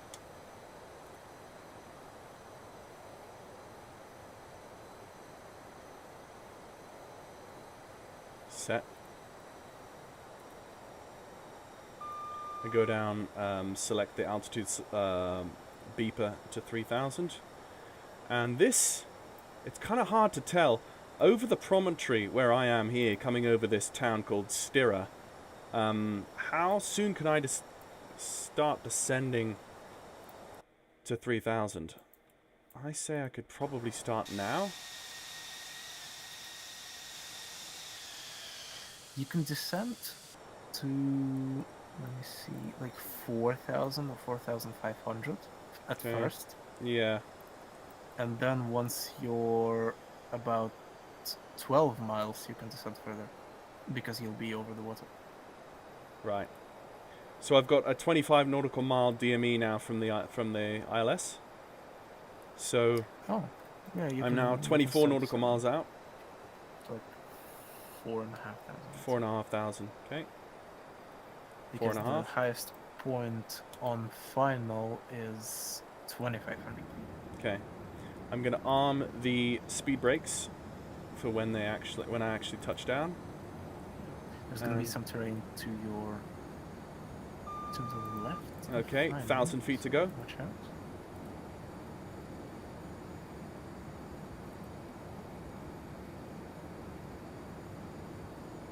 Still way too fast.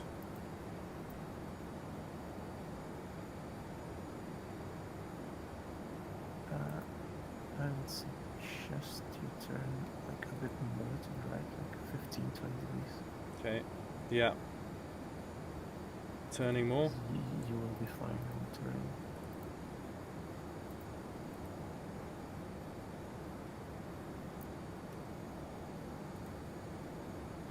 There's 4,400 feet set. Right, I might introduce some flaps now. I'm going to start lowering my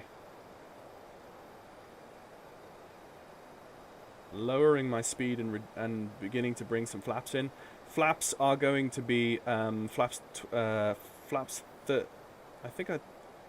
35. This is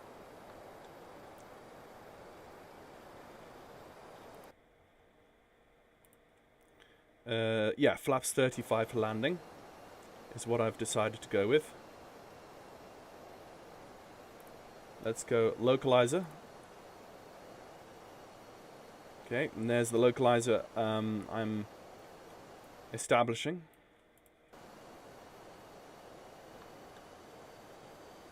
Now I'm feeding in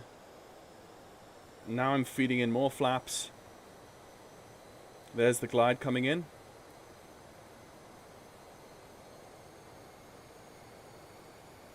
There is the glide now.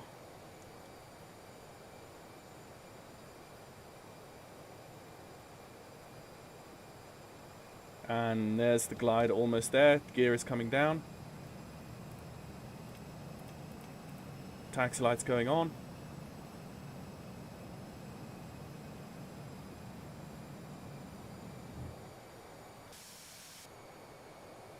Athens traffic, Scandinavian 961 is fully established. Runway 21 left. 13 nautical miles.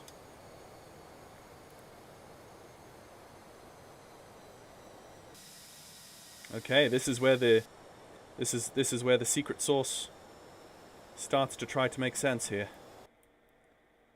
How are we all doing, guys? Okay, this is where it gets real.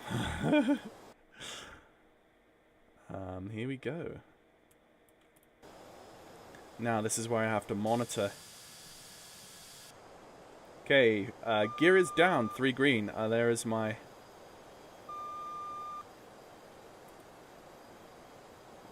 let's go straight down to the ground.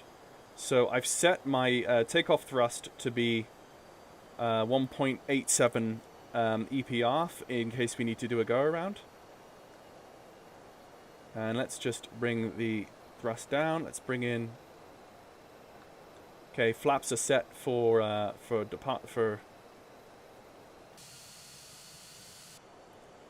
Okay, flaps are set.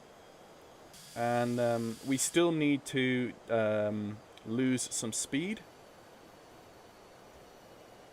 We are good on the localizer. Pressure, I can see the ILS way off in the distance. We're at 9 nautical miles now. And we're just bleeding off a little bit of that airspeed. And the nose is slowly coming up as we're bleeding off the airspeed. There's 3,000 by 8 miles, right on schedule. Yep, 3,000 by 8 miles. 8 miles set, 3,000 just passed. Yep. So we're on profile. The QNH is set. We're on profile, on glide, on localizer. And we are now on our approach speed. So we do not want to descend. We do not want to reduce any more speed. We want to hold that speed on the Pipper. If we look at that there, we're just where we should be. And at a certain speed, I will disengage the autopilot and take over manually.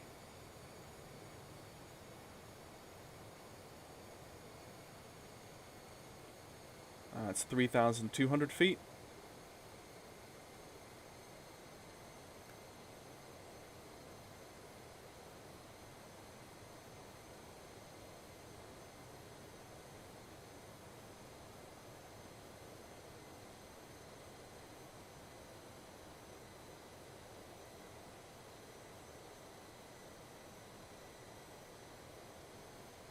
Athens traffic, Scandinavian 961 is landing runway 21 left now. Short approach, 5 nautical miles.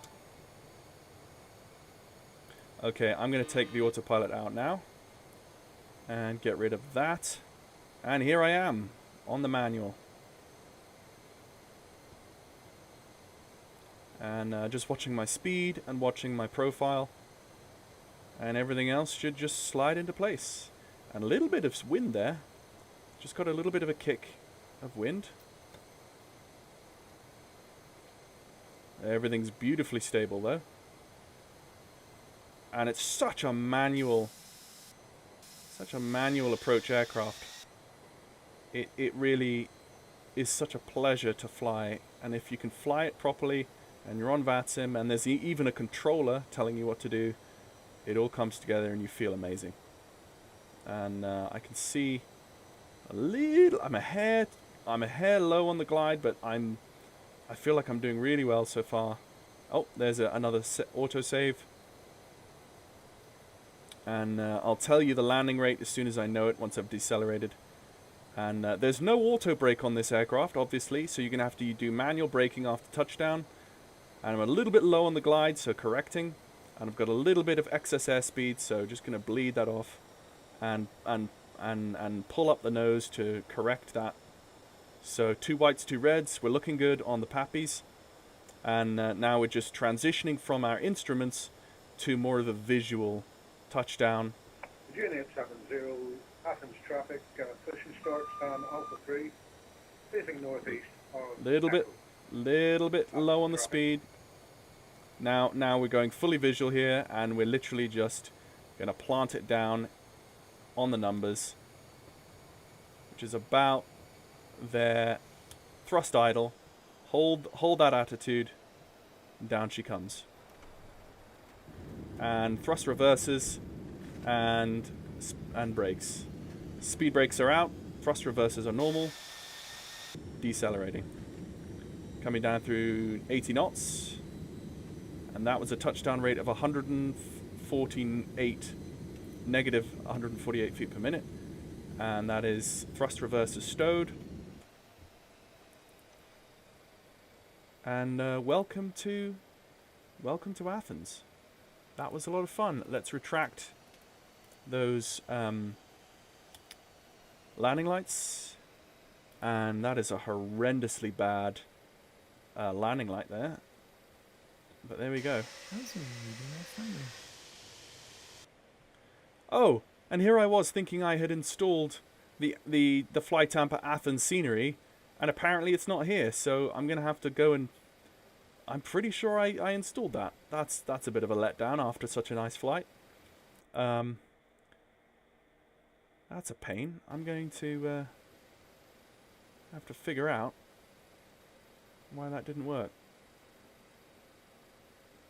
Oh shoot, yeah, right now I'm just taxiing across the grass because that taxiway wasn't actually there in real life. Okay, there's a taxiway there on Volanta. And I thought that blue light was, but I should be following the green lights, not the blue ones. Anyway. Okay, folks, and that's kind of it. There's a little bit of cleanup to do, but not a huge amount.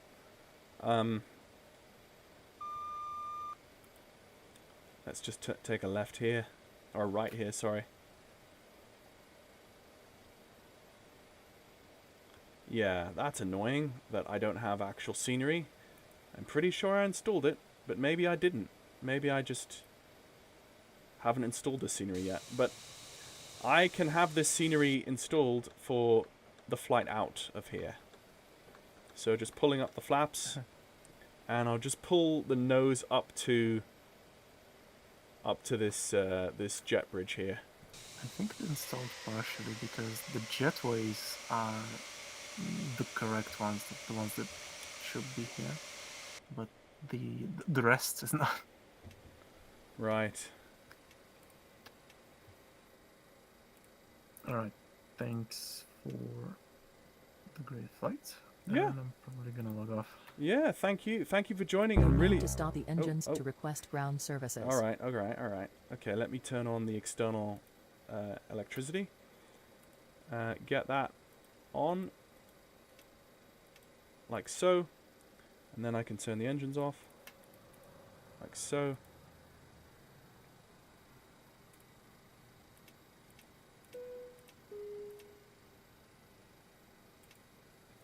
And then GSX will allow me to deboard.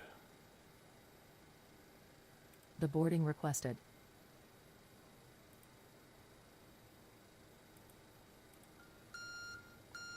Okay.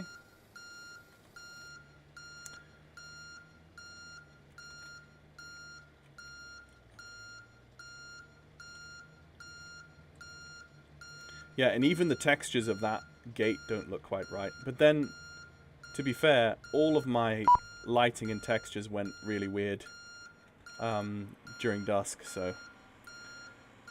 What I could do, actually, let's go time preview. Let's stop the fly chrono. There you go. Passengers deboarding starting. Oh wow, look how crap those textures are. Oh my goodness. Wow. Okay. At least at least landing in the dark meant that we didn't have to see any of this crap. But there we go. Well, folks, thank you so much for joining me. That was a ton of fun. That was a landing rate of negative 148 feet per minute. Yeah,